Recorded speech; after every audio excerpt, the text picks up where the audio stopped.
matter what the pain. No matter what the Oh, we pain, give him that. we give Him thanks. Lord, I feel the pain.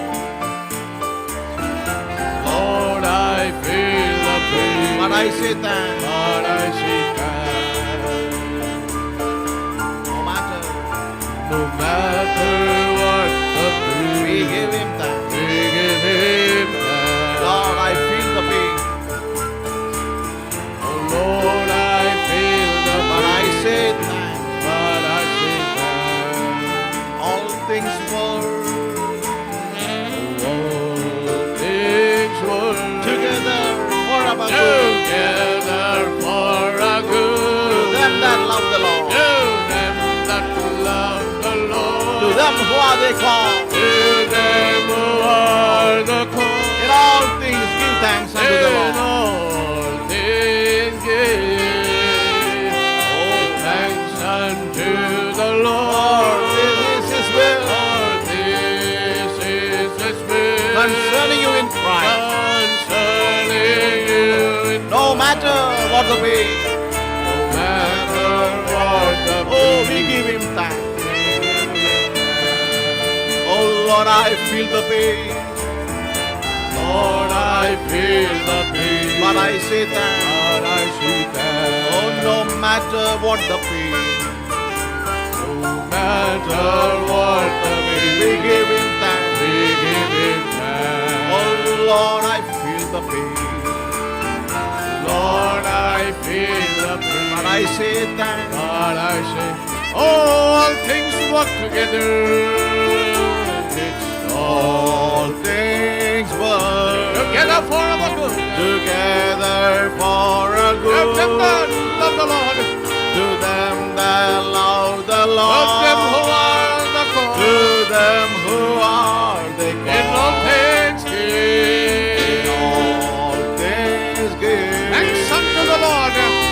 thanks unto the For Lord. this is His For will this is His will concerning you in Christ. concerning you in No Christ. matter what the No pain, matter what the pain, we give Him we thanks. give Him thanks. Oh Lord, I feel the pain, Lord, I feel the pain, but I say thanks. but I say thanks. Oh, no matter what the pain, No matter what the pain, I feel the pain, but I say but thanks. I say Oh, thanks. no matter what the pain, No matter what the we pain, give Him thanks. we give Him thanks. Oh Lord, I feel the pain. Oh Lord, I feel the pain, but I say Oh, no thanks. matter what the pain, Lord, we give You thanks. Oh, no matter what the pain, we give Him thanks. Oh Lord, I feel the pain. Oh, Oh we give Him Lord, thanks. I feel the pain, but I say thanks. No matter what the pain, we give Him thanks. Oh Lord, we feel the pain, oh Lord, but we give You thanks. Oh beloved, can we give Him our thanks to the Lord? I say Thank You, Lord.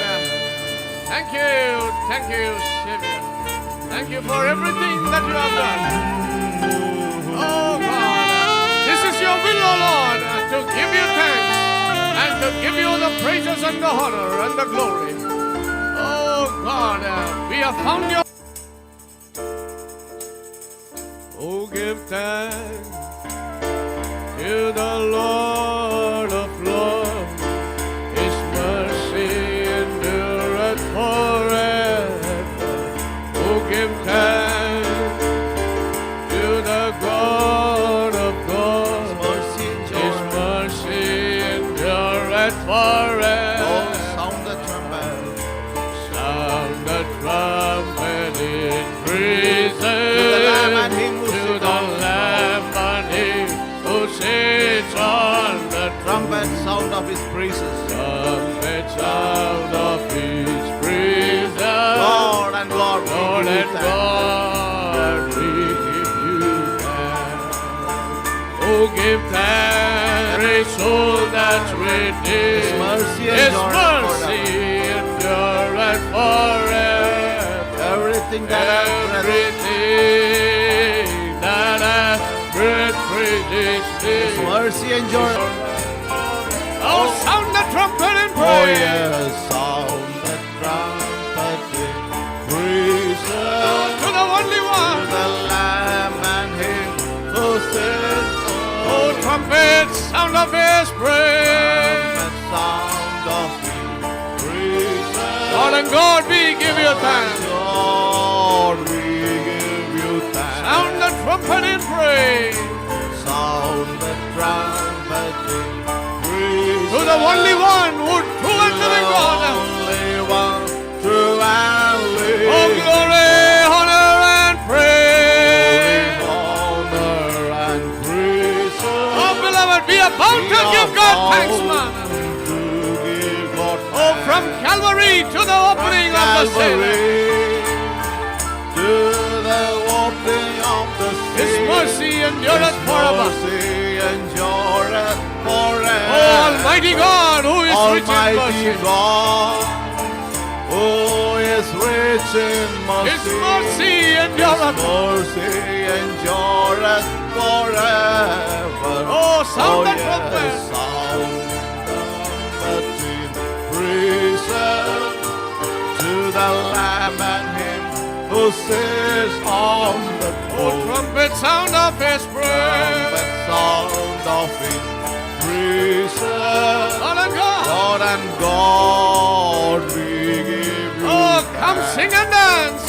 Come sing and Oh, dance. let us worship Oh, the let Lord. us worship the His mercy Lord. endureth His forever. mercy endureth You forever. alone are worthy. You alone, oh worthy God of all His praise. mercy Your endureth forever. mercy endureth forever. Oh, sound the trumpet Oh, in yes, praise. sound the trumpet.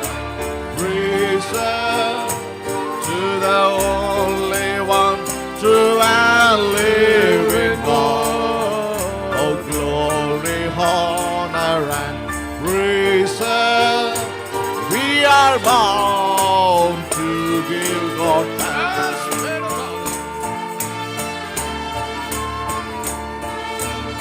Oh, yes, Lord. We are bound to give you thanks.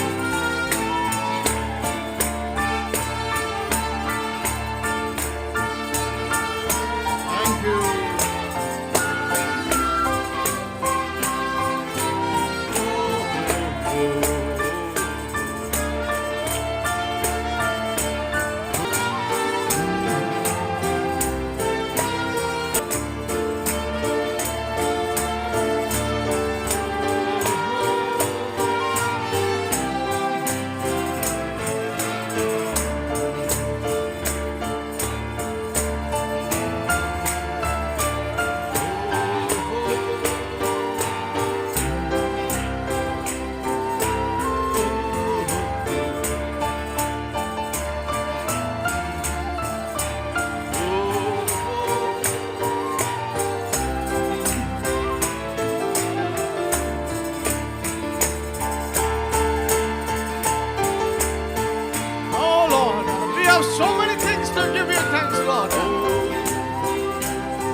that's right.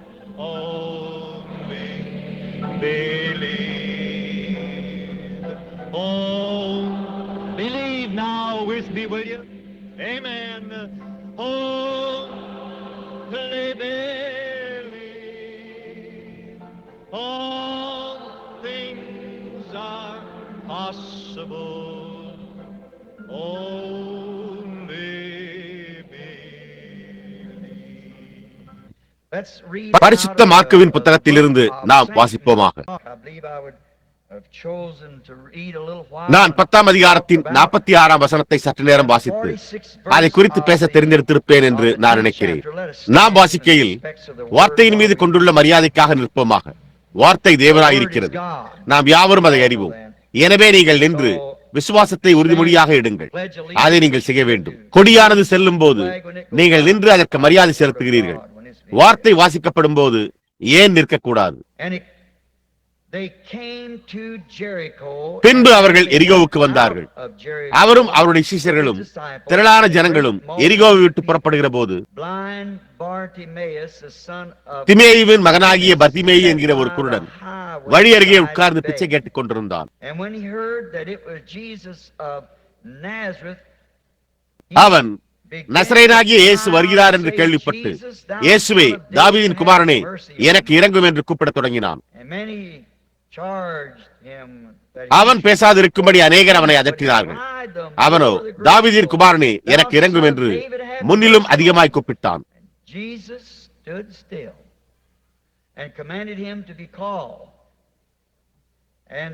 இயேசு நின்று அவனை அழைத்து வர சொன்னார். அவர்கள் அந்த குருடனை அழைத்து, திடன்கொள், எழுந்திரு, உன்னை அழைக்கிறார் என்றார்கள். உடனே அவன் தன் மேல் வஸ்திரத்தை எறிந்துவிட்டு எழுந்து இயேசுவினிடத்தில் வந்தான். இயேசு அவனை நோக்கி, நான் உனக்கு என்ன செய்ய வேண்டும் என்று இருக்கிறாய் என்றார். அதற்கு அந்த குருடன், ஆண்டவரே, நான் பார்வையடைய வேண்டும் என்றான். இயேசு அவனை நோக்கி, நீ போகலாம், உன் விசுவாசம் உன்னை ரட்சித்தது என்றார். உடனே அவன் பார்வையடைந்து வழியிலே இயேசுவுக்கு பின் சென்றான். நாம் ஜெபிப்போமாக. மகத்தான பரிசுத்த ஆவியானவரே, இன்றிரவு இந்த சிறு நாடகத்தில் இந்த வார்த்தையை எங்களுக்கு உயிர்ப்பியும். இக்காட்சியை நாங்கள் காண்போமாக. அவ்வாறு செய்வதன் மூலம் தேவன் இன்னமும் ஜீவிக்கிறார் என்ற விசுவாசத்தை எடுத்துக் கொள்வோமாக. அவர் நேற்றும் இன்றும் என்றும் மாறாதவராய் இருக்கிறார். நாங்கள் அதை அவருடைய நேசகுமாரனாகிய எங்கள் இரட்சகராகிய இயேசுவின் நாமத்தில் வேண்டிக் கொள்கிறோம். ஆமென். நீங்கள் அமரலாம். இன்றிரவு நம்முடைய பொருள் தேவன் ஒரு அருளப்பட்ட ஆட்டுக்குட்டியை உடையவராய் இருக்கிறார் என்பதேயா. இப்பொழுது இந்த காலையில் இயேசு எரிகோவுக்குள் பிரவேசிப்பதை நாம் கண்டது போல நமக்கு அப்பேற்பட்ட ஒரு மகத்தான நேரம் உண்டாயிருந்தது. அங்கே சகேயு என்னும் பெயர் கொண்ட ஒரு சிறு நபர் இருந்தார் என்று நாம் கண்டறிந்தோம். அவன் இயேசுவை ஒரு தீர்க்கதரிசி என்று விசுவாசிக்காத காரணத்தால் அவன் ஒரு காட்டாத்தி மரத்தின் மேல் ஏறி தன்னை மறைத்துக் கொண்டான். ஆனால் அவனுடைய மனைவி இயேசுவின் ஒரு சீடராய் இருந்தாள். அவள் அவனுக்காக ஜெபித்துக் கொண்டிருந்தாள். இயேசுவானவர் மரத்தின் கீழே வந்தபோது அவர் நின்று மேல் நோக்கி பார்த்து அவனை பெயர் சொல்லி கூப்பிட்டு, இறங்கி வா, நான் இன்றைக்கு உன்னோடு வீட்டிற்கு வரப்போகிறேன் என்றார். நாம் இங்கே இருக்கையில் இன்றிரவு கூட நாம் இயேசுவோடு தொடர்வது ஒரு நல்ல காரியமாய் இருக்கும் என்று நான் எண்ணினேன். நாம் இந்த காலையில் நம்மோடு வரும்படி அவரிடம் கேட்போம். நாம் அவரோடு செல்ல விரும்பினோம். நாம் எரிகோ முழுவதிலும் அவரோடு தொடர்ந்து செல்வோம். எப்பொழுது இன்றிரவு எரிகோவில் மீண்டும் அதே இடத்தில் நம்முடைய காட்சி திறக்கிறது. இயேசு இப்பொழுது சகேயுவின் வீட்டில் தம்முடைய ஆகாரத்தை புசித்துக் கொண்டிருக்கிறார். அது ஒரு குளிரான அக்டோபர் மாத தினமாய் உள்ளது. அது இன்னும் அதிகாலையில் இருந்தாலும் அதே சமயத்தில் மலையிலிருந்து காற்று கீழே இறங்கி வருகிறது. யூதேயா தேசத்தை சுற்றிலும் அது அங்கே அதிகாலையில், விசேஷமாக வருடத்தின் அந்த நேரத்தில் மிகவும் குளிராக இருக்கிறது. அந்த நேரத்தில் அந்த தேசம் இப்பொழுது பண்டைய தேசத்தில் உள்ளது போன்றும் கூட அது பிச்சைக்காரர்களால் நிறைந்துள்ளது. அவர்கள் தெரு முனைகளில் சென்று பிச்சை எடுக்கிறார்கள். அந்த தேசங்களில் இன்னமும் வீதிகள் முழுவதும் பிச்சைக்காரர்களால் நிறைந்துள்ளன.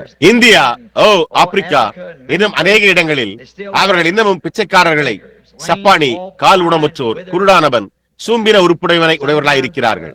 சில நேரங்களில் தங்களுக்காக ஒரு வாழ்க்கையை நடத்த முடியாத மக்கள் அவர்களாகவே சில சமயங்களில் அங்கே உட்கார்ந்து பட்டினி கிடக்கின்றனர். நான் இந்தியாவில் இந்த ஜனங்களால் எனக்கு கொடுக்கப்பட்ட கொஞ்சம் பணத்துடன் நான் வீதிகளிலூடாக சென்றிருக்கிறேன்.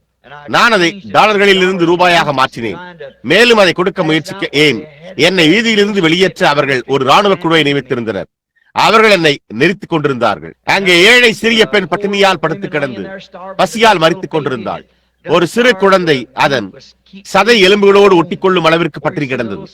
அந்த சிறிய மண்டையோடு ஒன்றாக இணைக்கப்பட்டிருப்பதை நீங்கள் காண்கிறீர்கள். அவள் குழந்தையை என்னிடம் கொடுத்து அது மரித்து போகாதபடிக்கு நீர் குழந்தையை எடுத்துக் கொள்ளும்படி முயற்சித்தாள்.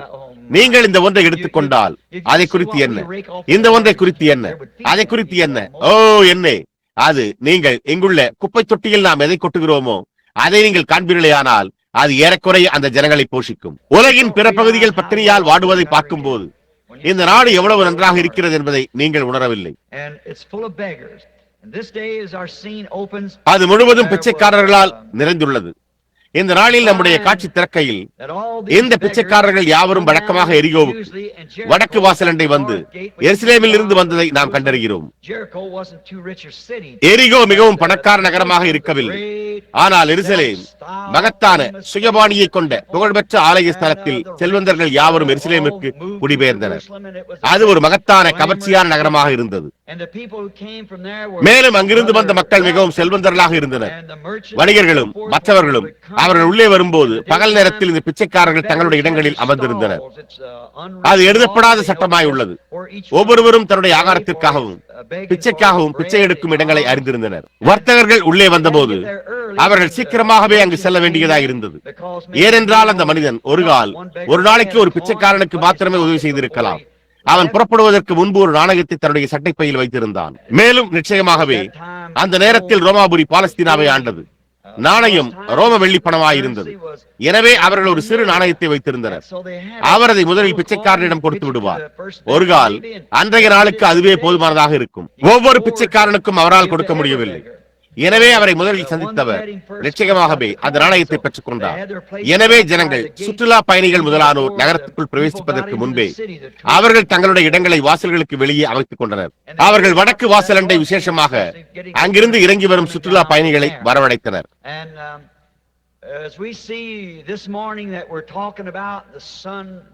நாம் இதை பற்றி பேசிக் கொண்டிருக்கிற இந்த காலையில் நாம் காண்கிறது போல சூரியன் இப்பொழுது ஏறக்குறைய 9 மணிக்கு உதயமாக துவங்குகிறது. ஒரு பார்வையற்ற பிச்சைக்காரன் சற்று தாமதமாக வந்தான். அவனுக்கு ஒரு மோசமான இரவு இருந்தது. அவன் குருடாய் இருந்தான். அவன் சிறு பையனாய் இருந்தது முதற்கொண்டே பார்வையற்றவனாய் இருந்தான். அவன் காலதாமதமாக வந்திருந்தான். இரவு முழுவதும் மீண்டும் பார்வை கிடைக்கும் என்று கனவு கண்டு கொண்டிருந்ததால் அன்று காலை அவன் அதிகமாக தூங்கிவிட்டான். அவன் தன்னுடைய படுக்கையில் புரண்டு கொண்டிருந்தான். மேலும் அவனால் காண முடிந்தது. அவனால் காண முடியும் என்று அவன் நினைத்தான். அவனால் காண முடியவில்லை என்றும் இந்த ஏமாற்றத்தோடு விழித்தெழுந்தான். உண்மையாகவே அது ஒரு சொப்பனமாக மாத்திரமே இருந்தது. அவன் தன்னுடைய இடத்திற்கு சென்றான். அவன் அங்கு சென்றபோது இப்பொழுது இது ஒரு நாடகமாய் உள்ளது. என்னுடைய விஷயத்திற்கு வர வேண்டும் என்றால் அங்கே யாருமே இல்லை. வினோதமான ஏதோ ஒன்று சம்பவித்திருந்தது. அதே சமயத்தில் கிட்டத்தட்ட 9:30 அல்லது 10 மணிக்கு மேல் அங்கே பிச்சைக்காரர்களே இருக்கவில்லை. வழக்கமாக ஒவ்வொரு நபரும் அவரவர் இடத்தில் இருந்தனர். நகரத்தில் என்ன சம்பவித்திருந்தது என்பதை அவன் அறியாதிருந்தான். இந்த காலையில் நம்முடைய காலை சிற்றுண்டியில் நாம் சாப்பிட்டுக் கொண்டிருந்த போது அதை பற்றி பேசினோம். இயேசு வாசலை விட்டு பிரவேசித்து நகரத்திற்குள் சென்றிருந்தார். மேலும் அது என்னவென்பதை குறித்து கண்டறிய அநேக ஜனங்கள் சென்றிருந்தனர். பிச்சைக்காரர்கள் அங்கு சென்றிருந்தனர். காலதாமதமாக வந்ததால் அவன் அதை அறியாதிருந்தான். எனவே அவன் வித்தியாசமான பெயர்களை அழைக்க துவங்கின போது அங்கே யாருமே இல்லை என்பதை நாம் காண முடிகிறது. ஒரு விதமான தனிமையான விவகாரம். அவன் வியந்தான். சரி, ஒருவேளை ரோம அதிகாரிகள் அவர்களை அந்த இடத்திலிருந்து விரட்டி இருக்கலாம் அல்லது ஏதாவது இருக்கலாம். அதனால் அவன் யாரையும் கேட்கவில்லை. அதனால் அவன் அது கொஞ்சம் குளிராக இருந்தது. மேலும் அவன் கந்தை உடுத்தப்பட்டு அவனுடைய ஆடைகள் மிகவும் நன்றாகவே தேய்ந்து போயிருந்தன. அவன் தடுமாறி வெயிலில் ஒரு பாறையை கண்டுபிடிக்கும் வரை தேவன் யோசுவாவின் நாட்களில் இருந்த பழைய மதிலை அசைத்த போது அது அநேகமாக சுவர்களில் இருந்து விழுந்திருக்கலாம். அவன் இந்த பாறையின் மேல் அமர்ந்து முந்தைய இரவு தன்னுடைய சொப்பனத்தை குறித்து சிந்தித்து பார்க்க முயற்சித்துக் கொண்டிருந்தான். அவனால் உண்மையாகவே காண முடிந்தால் அது எவ்வளவு உண்மையா இருக்கும். ஆனால் அவனால் பார்க்க முடியவில்லை. அவன் குருடாயிருந்தான். அவன் இந்த காரியங்களை குறித்து சிந்திக்க துவங்கினான். அவனுடைய சிந்தை மீண்டும் வாலிப பருவத்திற்கு சென்றது. உங்களுக்கு தெரியும், நான் அதை செய்ய விரும்புகிறேன். கடந்து போன காரியங்களை குறித்து உட்கார்ந்து சிந்திக்க விரும்புகிறேன். நான் கண்டிருக்கிற இன்பமான காரியங்கள், கர்த்தர் ஜெயங்கொண்ட வெற்றிகள் மற்றும் நேரங்கள். பர்த்திமேயு, நாம் அவனை பெயர் சொல்லி அறிந்திருக்கிறபடி அவன் தன்னுடைய பார்வையை பெற்றதாக அன்றிரவு சொப்பனம் கண்டு அவனால் உண்மையாகவே காண முடிந்தால் அது எவ்வளவு உண்மையா இருக்கும் என்று அவன் சிந்திக்க துவங்கினான். அவன், நான் நீண்ட காலமாக குருடாய் இருந்து வந்திருக்கிறேன், எப்படி மறுபடியும் சுற்றித் திரிவது என்று கூட எனக்கு தெரியவில்லை என்று எண்ணினான். எனவே அவன் ஒரு சிறு பையனாய் இருந்தபோது அநேக ஆண்டுகளுக்கு முன்பு இருந்ததை குறித்து அவன் சிந்திக்க துவங்கினான். யோர்தான் ஆற்றங்கரையில் உள்ள மலையின் மேல் அவன் அங்கே விளையாடுவது வழக்கம். அவர்கள் தானியத்தை பயிரிட்ட அந்த பள்ளத்தாக்கு அங்கே உள்ளது. அவன் மலையின் ஓரத்தில் வசித்து வந்தான் என்று நாம் கூறலாம். வசந்த காலத்தில் அந்த சிறு மலர்கள் வளர்வதை கவனிப்பது எவ்வளவு அழகாக இருந்தது என்பதை அவன் நினைவு கூர்ந்தான். அவன் அவற்றிலிருந்து ஒரு சிலவற்றை மட்டும் எப்படி பறித்து உட்கார்ந்து அழகான நீலவானத்தை பார்ப்பான். குருட்டுத்தன்மை ஒரு பயங்கரமான காரியம் என்பதை நீங்கள் அறிவீர்கள். நான் ஒரு மனிதன் குருடாயிருப்பதை காணும் போது என் இருதயம் அவனுக்காக இயங்குகிறது. ஆனால் அதே சமயத்தில் அதைவிட மோசமான ஒரு குருட்டுத்தன்மையை, ஆவிக்குரிய குருட்டுத்தன்மையை குறித்து நான் அறிவேன். எப்படி தேவன் மனிதனை உண்டாக்கினார், அவரை காட்சியில் காண்பித்தாலும் அவர்களால் அதை காண முடியாது. ஒரு சமயம் சின்சினாட்டி மிருக காட்சி சாலையில் நானும் என்னுடைய சிறிய மகளும் அங்கே இருந்தோம். நீங்கள் அறிந்துள்ளபடி நான் வெளியே செல்வதை மிகவும் விரும்புவோம். அவர்கள் ஒரு கழுகை பிடித்து அதை ஒரு கூண்டில் அடைத்ததை நான் கண்டேன். அந்த பரிதாபமான ஒன்று. நான் ஒரு சத்தத்தை கேட்டேன். நான் குட்டிசாரால் கையை பிடித்திருந்தேன். நாங்கள் கூண்டுக்குள் சென்றோம். அங்கே இந்த பெரிய பறவை அதனுடைய முகம் முழுவதும் ரத்தம் தோய்ந்திருந்தது. அதனுடைய சிறைகள் அனைத்தும் உதிர்ந்து விட்டன. நான் என்ன ஒரு பரிதாபமான காட்சி என்று எண்ணினேன். அது கீழே இறங்கினது. அது கூண்டின் குறுக்கே திரும்பி நடந்தது. அது பறக்க முயற்சிக்க துவங்கி இதோ அது வந்து மீண்டும் தன் ரெக்கைகளை அடித்தது. கூண்டின் பக்கவாட்டில் தன்னுடைய தலையை இடித்து தன்னுடைய சிறைகளை மேலும் கீழுமாக அடித்து கூண்டிலிருந்து வெளியே வர முயற்சித்து சிறைகளை பீய்த்து அடித்தது. ஆனால் அது சிறைபிடிக்கப்பட்டிருந்தது. அது தரையில் விழுந்து கிடந்தது. அதனுடைய கண்கள் சுற்றிலும் உருண்டன. அது மேலே நோக்கி பார்த்தபோது அது பிறந்ததற்கான நீலவானத்தை கண்டது. அது ஒரு பரலோக பறவை என்பதை நீங்கள் அறிவீர்கள். ஆனால் நீங்கள் பாருங்கள், மனிதனின் ஏதோ ஒரு ஞான சாதனை அதனை ஒரு கூண்டில் அடைத்து வைத்திருந்தது. நான் அங்கே நின்று அதை நோக்கி பார்த்தேன். என்னால் அதை வாங்க முடிந்தால் நான் எதையாவது கொடுப்பேன். என்னால் அதை விலைக்கு வாங்க முடிந்தால் நான் அதை கட்டவிழ்த்து விடுவேன். வயோதிகரவரே, நீ போ, நீ அதை விரும்புவாய், நானும் கூட விரும்புகிறேன். விடுதலையாகி அங்கே மேலே செல். நீ மேலே இருக்க வேண்டும். நீ அதற்காகவே பிறந்தாய் என்று எண்ணினேன். நான் எப்போதும் கண்டதிலேயே மிகவும் பரிதாபமான காட்சி அது என்று எண்ணினேன். நான் சாராளை தூக்கி அவளை என் கரத்தில் பற்றி கொண்டேன். அதற்கு நான், தேனே, உன்னுடைய கண்கள் எப்போதும் காணும் மோசமான காட்சிகளில் இது ஒன்று என்று நான் அங்கேயே நின்று சிந்தித்துக் கொண்டிருந்தேன். நான், இல்லை, அதை காட்டிலும் மோசமான ஒரு காட்சியை நான் அறிவேன். அங்கே உள்ள மலையின் மேல் நோக்கி பார்த்தேன். ஆண்கள் தங்களுடைய கையில் ஒரு மதுபான குவளையோடும் ஸ்திரீகள் குட்டைக்கால் சட்டையோடும் ஒரு சிகரெட்டோடும் இருப்பதை நோக்கி பார்ப்பதே என்று எண்ணினேன். அவர்கள் தேவனுடைய குமாரரும் குமாரத்திகளுமாக இருக்கும்படியாக உண்மையாக பிறந்த போது சாத்தான் அவர்களை உள்ளே வைத்திருக்கிற பாவ கூண்டில் அவர்கள் இருக்கின்றனர். பரிதாபமான ஆவிக்குரிய பிரகாரமாக குருடான கூண்டில் அடைக்கப்பட்ட ஒரு கால் ஏதோ ஒரு சபையை சார்ந்திருக்கலாம், ஒரு பாடக்குழுவில் பாடலாம். ஆனால் அதே சமயத்தில் பாவத்தில் கூண்டில் அடைக்கப்பட்டிருக்கலாம். பர்த்திமேயு ஒரு சிறு பையனாய் இருந்த காலத்தை நினைவுபடுத்தி பார்க்க முயன்றான். எப்படியாய் மாலை சுமார் 2 மணிக்கு அவனுடைய அழகான சிறிய யூதத்தாய் அவனை பர்த்திமேயு என்று அழைப்பாள். அவனால் ஏறக்குறைய அவளுடைய சத்தத்தை மீண்டும் கேட்க முடிந்தது. அது மலைகளை சுற்றி எதிரொலித்தது. அவனோ ஓடி வந்தான். அவள் முன் மண்டபத்தில் அமர்ந்து பழைய ஆடும் நாற்காலியை எடுத்து அவனை தன் கரங்களில் தூக்கி விடுவாள். அவனுடைய அழகான கண்களை அவன் எப்படி பார்ப்பான் என்பதையும் அவனுக்கு என்ன ஒரு அழகான தாய் இருந்ததையும் அவன் நினைவு கூர்ந்தான். அவன் மாலை ஓய்வெடுப்பதற்காக அவள் அவனை எப்படி வழக்கமாக தாலாட்டி தூங்க செய்தாள்.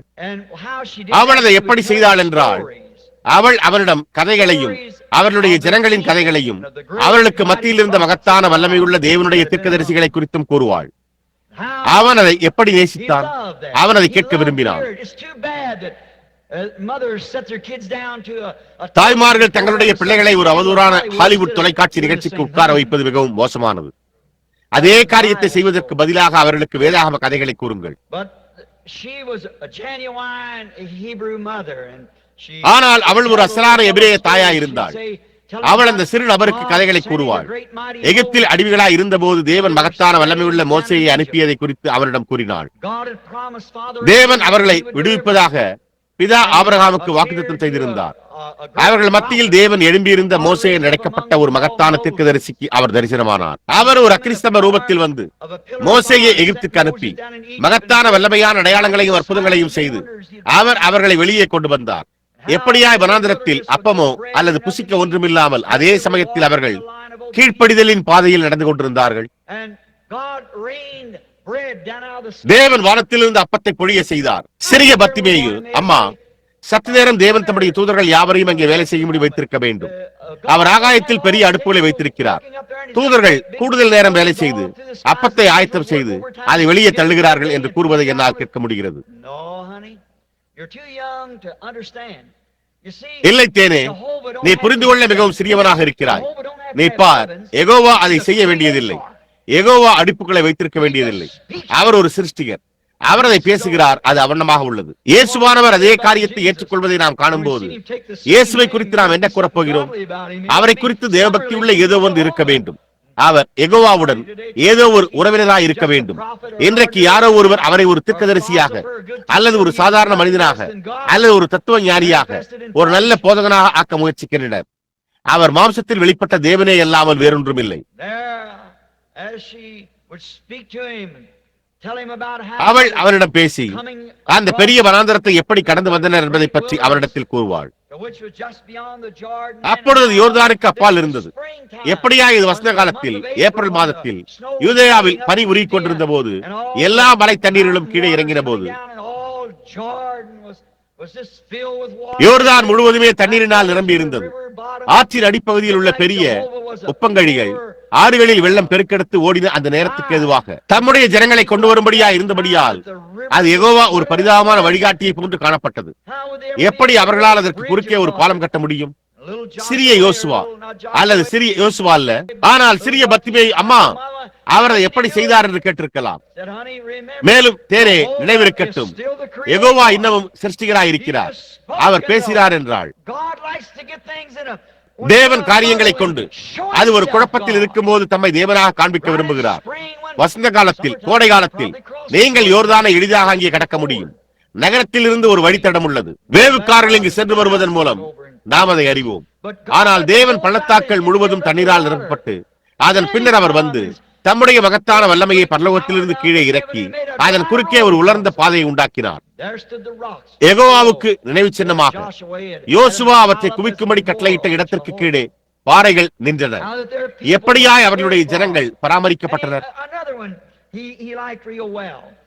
அவர் மிகவும் விரும்பின மற்றொன்று சூனமியாலை குறித்ததாக இருந்தது.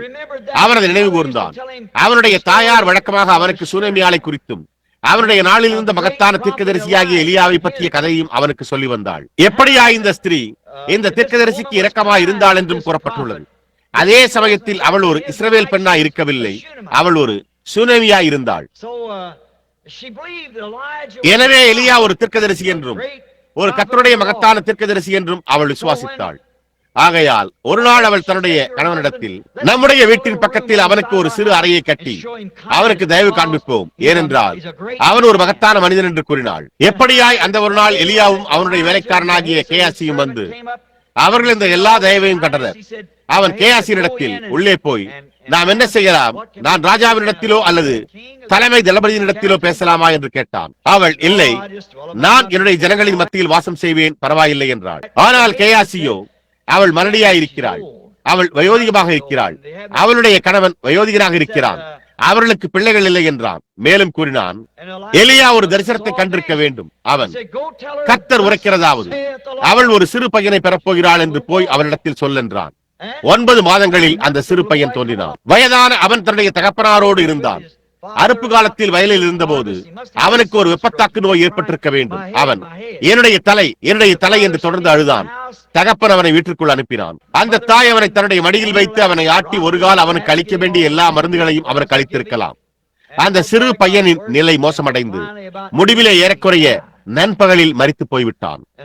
எப்படி அந்த சிறிய தாய் தோற்கடிக்கப்பட போவதில்லை.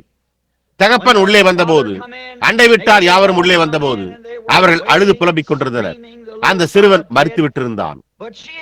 ஆனால் அவள் இந்த தீர்க்கதரிசியில், ஒரு எபிரேய தீர்க்கதரிசியில் இன்னமும் விசுவாசம் கொண்டிருந்தாள்.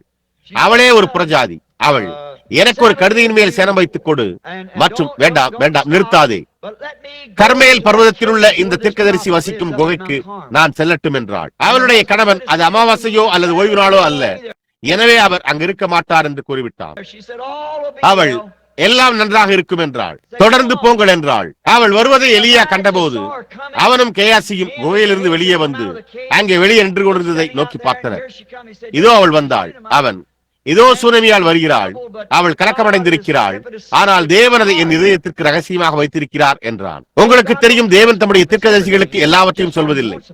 அவர்கள் எதை அறிந்து கொள்ள வேண்டும் என்று அவர் விரும்புவதை மட்டுமே சொல்வார். எனவே அவன் நோக்கி பார்த்து அவள் என்றான். மேலும், நீ போய் அவளை சந்தித்து, நீ சுகமா இருக்கிறாயா, கணவர் சுகமா இருக்கிறாரா, குழந்தை சுகமா இருக்கிறதா என்று கேட்க சொன்னான். இந்த பாகம் எனக்கும் கூட பிடிக்கும். கேயாசி அவளை சந்தித்த போது அவன், நீ சுகமா இருக்கிறாயா, உன் புருஷன் சுகமா இருக்கிறானா, குழந்தை சுகமா இருக்கிறதா என்று கேட்டான். அவள், எல்லாம் நலமா இருக்கிறது என்றாள். ஒரு குழந்தை மரித்து கிடக்க, ஒரு கணவன் கதறிக் கொண்டிருக்க அவளுடைய இதயத்திலிருந்து கண்ணீர் வடிந்தோடியது. ஆனால் எல்லாம் நலமே என்றாள். அவளிடம் சொல்லி ஆசீர்வதிக்கக்கூடிய மனிதனுக்கு முன்பாக அவள் வந்திருந்தாள். அவள் குழந்தையை பெற்றிருந்தாள். நிச்சயமாக தேவன் ஏன் அவனை எடுத்துக் கொண்டார் என்பதை வெளிப்படுத்துவார். கர்த்தர் கொடுத்தார், கர்த்தர் எடுத்தார், கர்த்தருடைய நாமம் ஸ்தோத்திரிக்கப்படுவதாக. அவள் ஏன் என்று அறிய விரும்பினாள். அப்பொழுது அவள் எப்படியாய் மேலேறி வந்து எலியாவின் பாதத்தில் விழுந்தாள். கேயாசி அவளை இழுத்தான். அது அவனுடைய எஜமானுக்கு முன்பாக அப்படி நடந்திருக்க கூடாது. அவள் தவறு என்னவென்று வெளிப்படுத்தினாள். அப்பொழுது எலியா சென்று அந்த சிறு பையனின் சரீரத்தின் மேல் தன்னுடைய சரீரத்தை கடத்துவதன் மூலம் அந்த சிறு பையனை எழுப்பினான். தாயினுடைய விசுவாசத்தையும் கூட நீங்கள் கவனிக்க வேண்டும் என்று நான் விரும்புகிறேன். அவள் குழந்தையை எலியா படுத்திருந்த படுக்கையின் மேல் கிடத்தினாள். நான் விரும்புகிறேன் பவுலின் கருத்தை, என் சிந்தனை முறையை இங்கே தெளிவுபடுத்த விரும்புகிறேன். பவுல் வியாதியஸ்தர் மீதும் துன்பப்படுவோர் மேலும் உருமால்களையும் கச்சைகளையும் வைத்தான் என்பதை நீங்கள் அறிவீர்கள். பவுல் வேதபூர்வமற்றவன் என்று நான் நம்பவில்லை. அவர் அதை எங்கே பெற்றுக் கொண்டான் என்று நான் நினைக்கிறேன். எலியா கேயாசியிடம் முதலில் கூறியது உங்களுக்கு நினைவிருக்கிறதா? என்னுடைய தடியை எடுத்துக்கொண்டு போய் அதை குழந்தையின் மேல் வை என்றான். அவன் தொட்ட ஒவ்வொரு காரியமும் ஆசீர்வதிக்கப்பட்டது என்பதை அவன் அறிந்திருந்தான். எனவே பவுல் உருமால்களின் மேல் ஜெபிக்கவில்லை என்பதை நீங்கள் நினைவில் கொள்ளுங்கள். அவர்கள் அவனுடைய சரீரத்தின் மேலிருந்து எடுத்துச் சென்றனர். அதுவே ஜனங்களுடைய விசுவாசமாயிருந்தது. எனவே நீங்கள் பாருங்கள், அவன், என்னுடைய தடியை எடுத்து யாராவது உங்களுக்கு வணக்கம் செலுத்தினார், மறுவணக்கம் செலுத்த வேண்டாம், அதை குழந்தையின் மீது வை என்றான். ஆனால் ஸ்திரீயினுடைய விசுவாசம் தடியில் இல்லை, அது தீர்க்கதரிசியில் இருந்தது. மேலும் அவள், உம்மை விடுகிறதில்லை, நிச்சயமாகவே உம்முடைய ஜீவனை கொண்டு சொல்லுகிறேன், நான் உம்மை விட்டு போக போகிறதில்லை என்றாள். எனவே எலியா அவளை விடுவிக்க அவளோடு செல்ல வேண்டியதாக இருந்தது. எனவே அவன் உள்ளே சென்று அந்த சிறிய மரித்த குழந்தையின் மேல் தன்னுடைய சரீரத்தை கடத்தினான். அப்பொழுது அது 7 முறை தும்மி உயிர் பெற்றது. என்னே, இந்த சிறிய பத்திமேய் ஒரு சிறு பையனாய் இருந்தபோது அது அவனுக்கு என்ன ஒரு மகத்தான கதையாய் இருந்தது. எப்படியாய் அவன் அந்த சிறு கதையை வழக்கமாக விரும்பினான். ஏனென்றால் அது ஒரு சிறு பையனின் உயிர்த்தெழுதலாய் இருந்தது. அது அவனுக்கு மிகவும் விருப்பமான ஒன்றாக இருந்தது. ஆனால் அது கடந்த நாட்களில் இருந்தது என்று இப்பொழுது ஆசாரியன் அவனிடம் கூறுகிறான். ஐயோ, அது இஸ்ரவேலருக்கு மகத்தான வல்லமையான மனுஷர் இருந்த நாட்களில் மகத்தான வல்லமை உள்ள தீர்க்கதரிசிகள் தேசத்தில் உலாவினார்கள். ஆனால் ஆசாரியர்களோ, உங்களுக்கு தெரியுமா, இனிமேல் கர்த்தருக்கு தீர்க்கதரிசிகள் தேவையில்லை என்றனர். ஆசாரியர்கள் மாத்திரம் அவ்வாறு கூறவில்லை. ஆனால் அப்பொழுது அவர்கள், யெகோவாவுக்கு தீர்க்கதரிசிகள் இனிமேல் தேவையில்லை, அவர் நமக்கு நியாயப்பிரமாணத்தை கொடுத்தார், நாம் ஒரு சபையையும் ஒரு ஆலயத்தையும் கட்டினோம், அதுதான் நமக்கு தேவை என்றனர். இன்றைக்கு அவர்கள் அதை விசுவாசிக்கின்ற அதே விதமாகவே அது உள்ளது. ஆனால் இன்னமும் யெகோவாவாகவே இருக்கிறார். அவரால் தம்முடைய வழியை மாற்ற முடியாது. அவர் தேவனாயிருக்கிறார், மாறமாட்டார். இப்பொழுது அதுதான் அவர்களுக்கு தேவை என்று அவர்கள் நம்பினர். அவன் அங்கே உட்கார்ந்து கொண்டு இந்த பகல் கனவு கண்டு கொண்டிருக்கையில் அதை குறித்து சிந்தித்துக் கொண்டிருந்த போது அவனுடைய குருடாக்கப்பட்ட கண்கள் உஷ்ணமான சூரியனை நோக்கி இருந்தன. உடனே அவன் ஒரு சிறு கோவேறு கழுதையின் கால்கள் சொடுக்கும் சத்தத்தை பாறைகள் நிறைந்த சாலையில் கேட்கிறான். எருசலேமிலிருந்து வந்து உருளைக்கற்கள் உள்ளே வந்து கொண்டிருந்தன. அவன் கூர்ந்து கேட்டுக் கொண்டிருந்தான். அங்கே யாரோ ஒருவன் அந்த சிறிய கோவேறு கழுதையின் முன் செருப்பு கால்களுடன் ஓடிக்கொண்டிருந்தான். அவன் ஒரு ஐஸ்வர்யவானாக இருக்க வேண்டும் என்பதை அவன் அறிந்திருந்தான். ஏனென்றால் அவனுடைய பயணம் கோவேறு கழுதையின் வழியாகவே இருந்தது. மேலும் கோவேறு கழுதையை வழிநடத்த அவனுக்கு ஒரு வேலைக்காரன் இருந்தான். எனவே அவன் எழுந்து நிற்கிறான். உயிர் வாழ்வதற்கு அவன் கொஞ்சம் பணம் சம்பாதிக்க வேண்டியதாக இருந்தது என்பதை அறிந்திருக்கிறான். எனவே அவன் எழுந்து தன் மேலே அங்கியையும் ஒரு சிறிய கிழிந்த அங்கியை அணிந்து கொண்டு தெருவை நோக்கி ஓடுகிறான். மேலும் அவன், எனக்கு ஒரு பிச்சை வேண்டும் என்று, காலை நான் தாமதமாக வந்தேன், நீங்கள் தயவு கூர்ந்து எனக்கு ஒரு பிச்சை அளிப்பீர்களா, நான் குருடாய் இருக்கிறேன் என்றான். அப்பொழுது ஒரு உண்மையான கரண்டமுடான சத்தம் வருவதை நாம் கேட்கிறோம். வழியை விட்டு விலகு பிச்சைக்காரனே, நான் யெகோவாவின் ஊழியக்காரன், நான் ஒரு ஆசாரியன். இங்கே எரிகோவில் இன்று காலை நடக்கவிருந்த சுகமளிக்கும் கூட்டத்தை நிறுத்திவிட சங்கத்தினால் அனுப்பப்பட்டு நான் எருசலேமிலிருந்து வந்து கொண்டிருக்கிறேன். நான் இங்கே உள்ள சகோதரர்களை சந்தித்து அந்த காரிய மக்களிடையே பரவாமல் பார்த்துக் கொள்ள வேண்டும். தேசத்தில் ஒரு கள்ள தீர்க்கதரிசி இருக்கிறார் பாருங்கள். இன்று காலை அவர் எரிகோவில் இருப்பதாக கேள்விப்பட்டோம். நான் என் வழியில் இருக்கிறேன், என் வழியை விட்டு விலகு. ஆசாரியன், சரி வேலைக்காரனே, உன்னுடைய வழியில் போய் என்றான். அந்த சிறிய கோவேறு கழுதை மீண்டும் துள்ளி குதித்து ஓடியது. அதன் பின்னர் அந்த பிச்சைக்காரன் பாறையை கண்டறிந்து உட்கார்ந்து கொள்ளும் வரையில் தன்னுடைய வழியை தடவி செல்கிறான். அவன் தன்னுடைய சொப்பனத்தை தொடர்ந்தான். அவன் அங்கே அந்த சிறிய சாலையில் நான் நின்று கொண்டிருந்த போது, மிக அண்மையில் மகத்தான வல்லமை உள்ள தீர்க்கதரிசியாகிய எலியாவும் எலிசாவும் கரம் கோர்த்துக் கொண்டு அதே பாதையில் நடந்து வந்து கைகோர்த்துக் கொண்டு யோர்தானுக்கு சென்றனர். யோர்தான் பிளக்கப்படவிருந்தது. மற்றொரு பக்கத்தில் இந்த களைப்புற்றிருந்த வயோதிக தீர்க்கதரிசி எலியா அங்கே ஒரு அக்கிரிமயமான ரதமும் அக்கிரிமயமான குதிரைகளும் அவனை வீட்டிற்கு கொண்டு செல்ல அங்கே ஏதோ ஒரு கிளையில் கட்டப்பட்டிருந்தன. அவன் காண வேண்டியவனாய் இருந்தான். இந்த வாலிப எலிசா அவனுக்கு முன்பாக வைக்கப்பட்டிருந்த ஊழியத்தை பின்னோக்கி பார்க்க வேண்டியவனாய் இருந்தான். அவன் தன்னுடைய கண்களை இந்த தீர்க்கதரிசியின் மேல் வைக்க வேண்டியதாய் இருந்தது. பர்த்திமேயு, நான் அந்த நாளில் மாத்திரம் வாழ்ந்து இங்கே உட்கார்ந்து கொண்டிருந்தால் நான் அந்த தீர்க்கதரிசிகளை ஓடிப்போய் முகங்குப்புற விழுந்து, ஓ தேவனுடைய தீர்க்கதரிசியே, எனக்காக ஜெபியுங்கள், அப்பொழுது யெகோவா எனக்கு பார்வையை திரும்ப அளிப்பார் என்று கூறியிருப்பதை என்னால் கற்பனை செய்து பார்க்க முடிகிறது. ஆனால் ஆசாரியனோ, அப்படிப்பட்ட ஒரு காரியம் இனிமேல் இருக்காது, நாம் அதை பெற்றிருக்கவில்லை. யெகோவா இனி தம்முடைய வல்லமையினால் சுகப்படுத்துகிறது இல்லை. அதை செய்கிற மருத்துவர்களும் மற்ற காரியங்களும் நமக்கு உண்டு. நமக்கு இனிமேல் அது தேவையில்லை. எனவே யெகோவா சுகப்படுத்துகிறதில்லை. அதுவே கடந்து போன நாளா இருந்தது. நாம் நியாயப்பிரமாணத்தை கை கொள்ள வேண்டும். நாம் சுகவீனம் அடைந்து மரித்து பரலோகத்துக்கு செல்கிறோம், அவ்வளவுதான். அது மாத்திரமே நமக்கு தேவை என்கிறான்.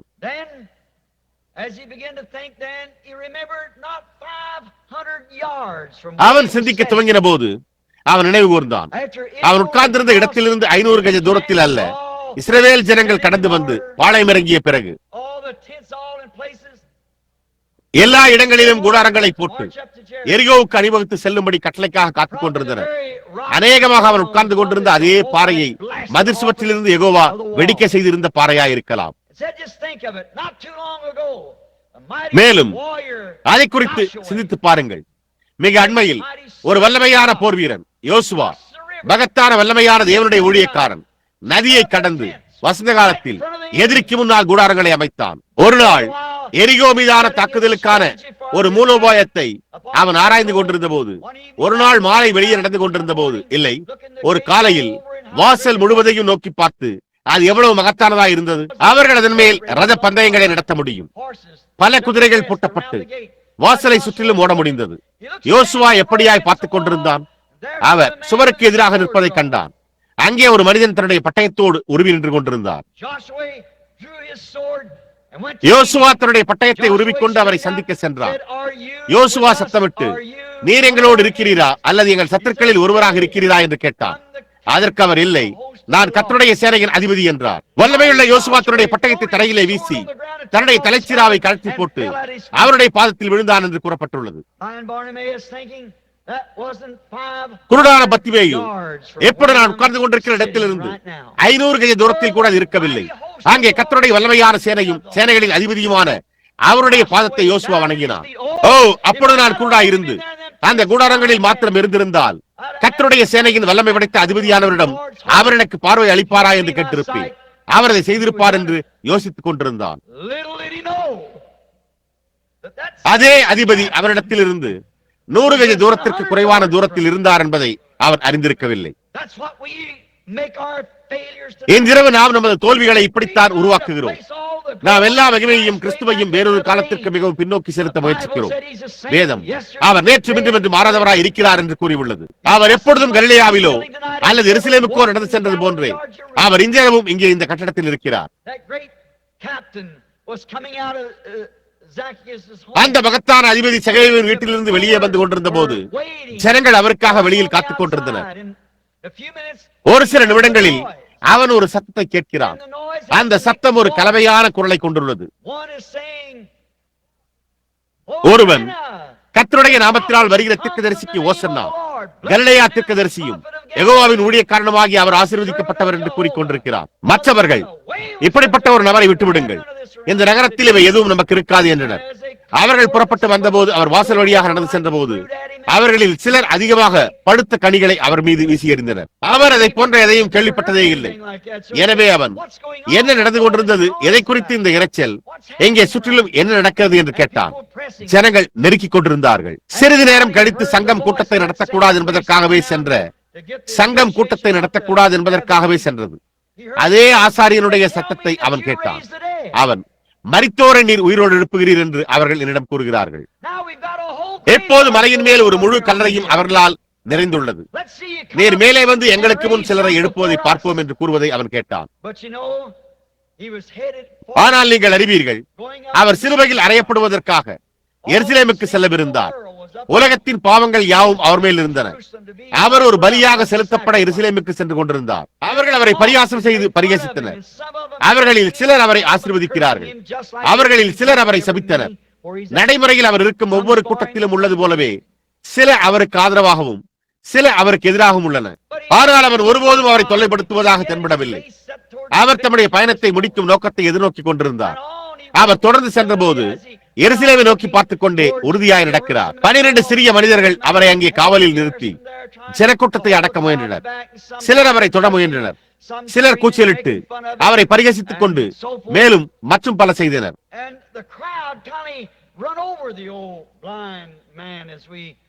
இன்றிரவு நம்முடைய கதாபாத்திரத்தை போலவே அவர்கள் அந்த வயதான குருடனை கீழே தள்ளிவிட்டு கூட்டமானது அவனை தாண்டி ஓடியது.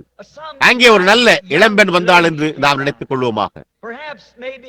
ஒரு கால் இந்த காலையில் நம்முடைய கதையில் ஒரு கால் ரெபெக்காளுக்கு ஒரு சகோதரியாக இருக்கலாம், அல்லது கிறிஸ்துவில் உள்ள ஒரு விசுவாசியாக இருக்கலாம். அவர்கள் அந்த வயோதிகரை தள்ளிவிடுவதையும் அவர்கள் அவரிடத்தில் இரக்கமற்றவர்களாக இருந்ததையும் அவள் கண்டாள். ஆனால் அவள் இயேசுவில் ஒரு விசுவாசியாக இருந்தபடியால் அது அவளை ஒரு விதமாக ஆக்கியது. அது எப்பொழுதுமே செய்கிறது. அது வயோதிகரிடத்திலும் தேவையுள்ளவரிடத்திலும் அக்கறை கொள்ள செய்கிறது. அந்த வயோதிகர் அவர் கீழே தள்ளப்பட்டிருந்தார். அவள் அவரை தூக்குவதற்காக குனிந்தாள். அவன் அவளிடம், வாலிப பெண்மணியே, நீ ஒரு வாலிப பெண்மணி என்பதை உன்னுடைய சத்தத்தை கொண்டு என்னால் கூற முடியும் என்று இதை போன்ற ஏதோ ஒன்றை அவளிடம் கூறியிருக்கலாம். ஆம், நான் தான். வயோதிக மனிதனே, நீங்கள் எழுப்பியிருப்பீர்களா? அவர்கள் உங்களை காயப்படுத்தக்கூடும் என்று நான் நினைக்கிறேன் என்றாள். அவன், அந்த ஆரவாரம் யாவற்றையும் குறித்து என்ன? எங்குள்ள குழப்பமான யாவற்றையும் குழப்பத்தை குறித்து என்ன? அதை குறித்ததெல்லாம் என்ன என்றான். ஏன் அவள், தாவீதின் குமாரனாகிய நசரேயனாகிய இயேசு இந்த நகரத்தில் இருக்கிறார் என்பதை நீங்கள் புரிந்து கொள்ளவில்லையா? கலிலேயாவின் தீர்க்கதரிசியான அவர்தான் சென்று கொண்டிருக்கிறார். உங்களுக்கு தெரியாது என்று பொருட்படுத்தி கூறுகிறீர்களா என்று கேட்டாள். இல்லை, நான் அவரை குறித்து ஒருபோதும் கேள்விப்பட்டதே இல்லை. பாருங்கள், இந்த நகரத்தில் இன்று காலை என்ன சம்பவித்தது என்பதை நான் உங்களுக்கு கூறட்டும். உணவக விடுதியாளராகிய சகேயுவை உனக்கு தெரியுமா? ஆம், அவர் எப்பொழுதுமே ஒரு விதமான குறை கூறுபவராகவே இருந்து வருகிறார். அவருடைய மனைவி ஒரு விசுவாசியா இருந்தாள். இந்த காலையில் சகேயு ஒரு மரத்தின் மேல் இயேசு வருவதை காண அவர் அந்த தீர்க்கதரிசி என்பதை நாம் யாவரும் அறிவோம். அவர் அருகில் வந்தபோது அவர் நின்று மேலே நோக்கி பார்த்து சகேயுவே என்று அவருடைய பெயரால் அழைத்தார். அதற்கு முன்பு அவர் ஒருபோதும் எரிகோவில் இருந்ததே இல்லை என்றாள். அந்த வயோதிக பிச்சைக்காரன் மன உற்சாகம் அடைந்தான். அவன், அப்படியானால் அது உபாகமம் 18:15 நிறைவேற்றமாயிருக்கிறது. நம்முடைய தேவனாகிய கர்த்தர் மோசேக்கு ஒப்பான ஒரு தீர்க்கதரிசி எழும்ப பண்ணுவார். அது அவராகத்தான் இருக்க வேண்டும். அவர் இருப்பாரானால் அவர் இப்பொழுது எங்கே இருக்கிறார் என்று கேட்டான். அவர் சாலையில் இருந்து கிட்டத்தட்ட 100 கஜம் தூரத்தில் இருக்கிறார். அது அவனை கடந்து சென்று விட்டது என்று அவன் நினைத்தான். எனவே அவன், இயேசுவே, தாவீதின் குமாரனே, எனக்கு இறங்கும். ஓ தாவீதின் குமாரனே, எனக்கு இறங்கும். நீர் கடந்து போகையில் இரக்கமாயிரும் என்று கதறத் துவங்கினான். எப்பொழுது சரீர பிரகாரமாக எல்லா குழப்பத்தின் காரணமாக அவரால் அவனுடைய சத்தத்தை ஒருபோதும் கேட்டிருக்க முடியாது. சிலர் அவரை துதிக்கின்றனர், சிலர் அவரை ஆசீர்வதிக்கின்றனர், சிலர் அவரை சபிக்கிறார்கள். மேலும் அந்த குழப்பத்தில் அவர் பேசுவதை ஒருபோதும் கேட்டிருக்க முடியாது.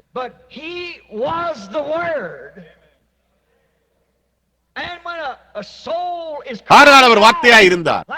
ஒரு ஆத்மா சத்தமிட்டுக் கொண்டிருக்கையில் அவருடைய வஸ்திரத்தை தொட்ட அந்த உதிரப்போக்கோடு இருந்த அந்த ஸ்திரீயை போல அவர் அசையாமல் நின்றார் என்று வேதம் கூறியுள்ளது. அது அவரை நிறுத்தியது.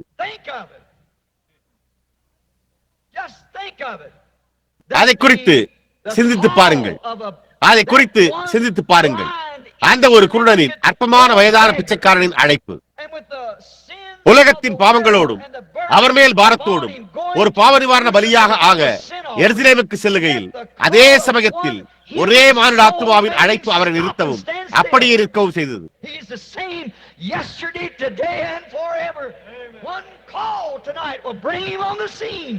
அவர் நேற்று இன்றும் என்று மாறாதவராய் இருக்கிறார். இன்றிரவு ஒரு அழைப்பு அப்பொழுது செய்ததைப் போலவே அவரை காட்சியில் கொண்டு வரும்.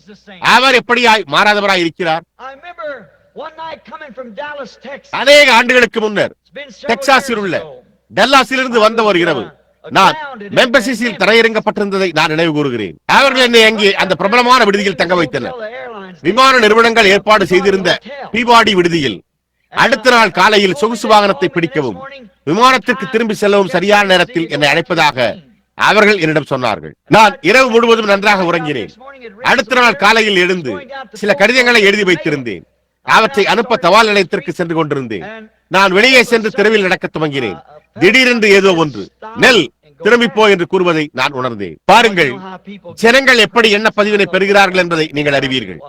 நான் அநேகமாக அது அப்படித்தான் இருந்திருக்கும் என்று எண்ணினேன். இன்னும் சிறிது தூரம் சென்ற போது அது மீண்டும் நெல் திரும்பி போ என்று தொடர்ந்து கூறிக்கொண்டே இருந்தது. சரி, நான் ஒரு மூலையில் சென்ற போது அங்கே ஒரு பெரிய அயர்லாந்து காவலர் மூலையில் இருந்தார். நான் ஒரு ஜன்னலில் மீன்பிடி சுருள்களையும் மற்ற காரியங்களையும் பார்த்துக் கொண்டிருந்தேன். நான் சற்று நீண்ட நேரம் நின்றிருக்கலாம். நான் அந்த சுருள்களில் ஒன்றை எடுக்க முயற்சித்துக் கொண்டிருந்தேனா என்று அவர் சந்தேகப்பட்டிருக்கலாம். எனவே நான் திரும்பி நடக்க துவங்கினேன்.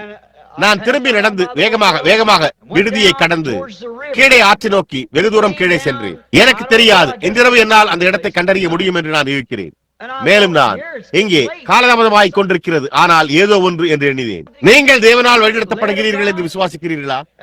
நான் தொடர்ந்து சென்ற போது நான் காலதாமதமாகிக் கொண்டே இருந்தது. எனவே நான் விரைந்து செல்ல வேண்டியதா இருந்தது என்பதை நான் அறிவேன். ஆனால் ஏதோ ஒன்று தொடர்ந்து போ போ என்று கூறிக்கொண்டே இருந்தது. நான் திரும்பி சென்று என்னுடைய விமானத்தை பிடிக்க கிட்டத்தட்ட மிகவும் தாமதமாகி விட்டதால் நான் இந்த வழிகாட்டுதலை பின்பற்ற வேண்டும் என்று எண்ணினேன். பெந்தேகோஸ்தே ஜனங்களாகி உங்களை நான் சந்தித்த போது நான் இந்த சிறு பாடலை பாட நேர்ந்தது. அவர்கள் மேலறையில் கூடியிருந்தனர். எல்லோரும் அவருடைய நாமத்தில் ஜெபித்திருந்தனர். பரிசுத்த ஆவியினால் அபிஷேகிக்கப்பட்டிருந்தனர். ஊழியத்திற்கான வல்லமை வந்தது. அந்த பாடலை நீங்கள் எப்போதாவது கேட்டிருக்கிறீர்களா? நானும் அவர்களில் ஒருவன் என்று என்னால் கூற முடியும் என்பதற்கு நான் மகிழ்ச்சி அடைகிறேன். நான் அதை மீண்டும் கூற முயற்சித்துக் கொண்டிருந்தேன். என் சகோதரனே, இந்த ஆசீர்வாதத்தை தேட வாருங்கள். அது உங்களுடைய இதயத்தை பாவத்திலிருந்து சுத்திகரிக்கும். நான் தெருவில் சென்று கொண்டிருந்த போது நான் நோக்கி பார்த்தேன். அங்கே ஒரு சிறிய வேலியின் மேல் சாய்ந்து கொண்டிருக்கிற ஒரு பழைய மாதிரியான ஜெமிமா அத்தை இருந்தார். அங்கே ஒரு சிறிய கருப்பரிடத்தவர் வீடு இருந்தது. வெள்ளையடிக்கப்பட்ட அறை போன்ற ஒரு சிறிய அறை வேலிக்கு மேல் சாய்ந்திருக்கும். அவள் தலையில் ஒரு ஆணின் சட்டையை கட்டியிருந்தாள். நான் பாடுவதை நிறுத்திவிட்டு தொடர்ந்து நடக்க துவங்கினேன். நான் எங்கே போய்க் கொண்டிருந்தேன் என்று எனக்கு தெரியவில்லை. அவர் தொடர்ந்து நடந்து கொண்டே இரு என்று மாத்திரமே கூறினார். எனவே நான் அவளுக்கு அருகாமையில் சென்ற போது அவள் ஒரு விதமாக சிரித்துக் கொண்டிருந்ததை நான் கண்டேன். நான் அவளை நோக்கி பார்த்து என் தலையை திருப்பிக் கொண்டு நடந்து சென்றேன். அவள் காலை வணக்கம் போதகரே என்றாள். இப்பொழுது தெற்கில் போதகர் என்றால் ஊழியக்காரர் என்று பொருள்.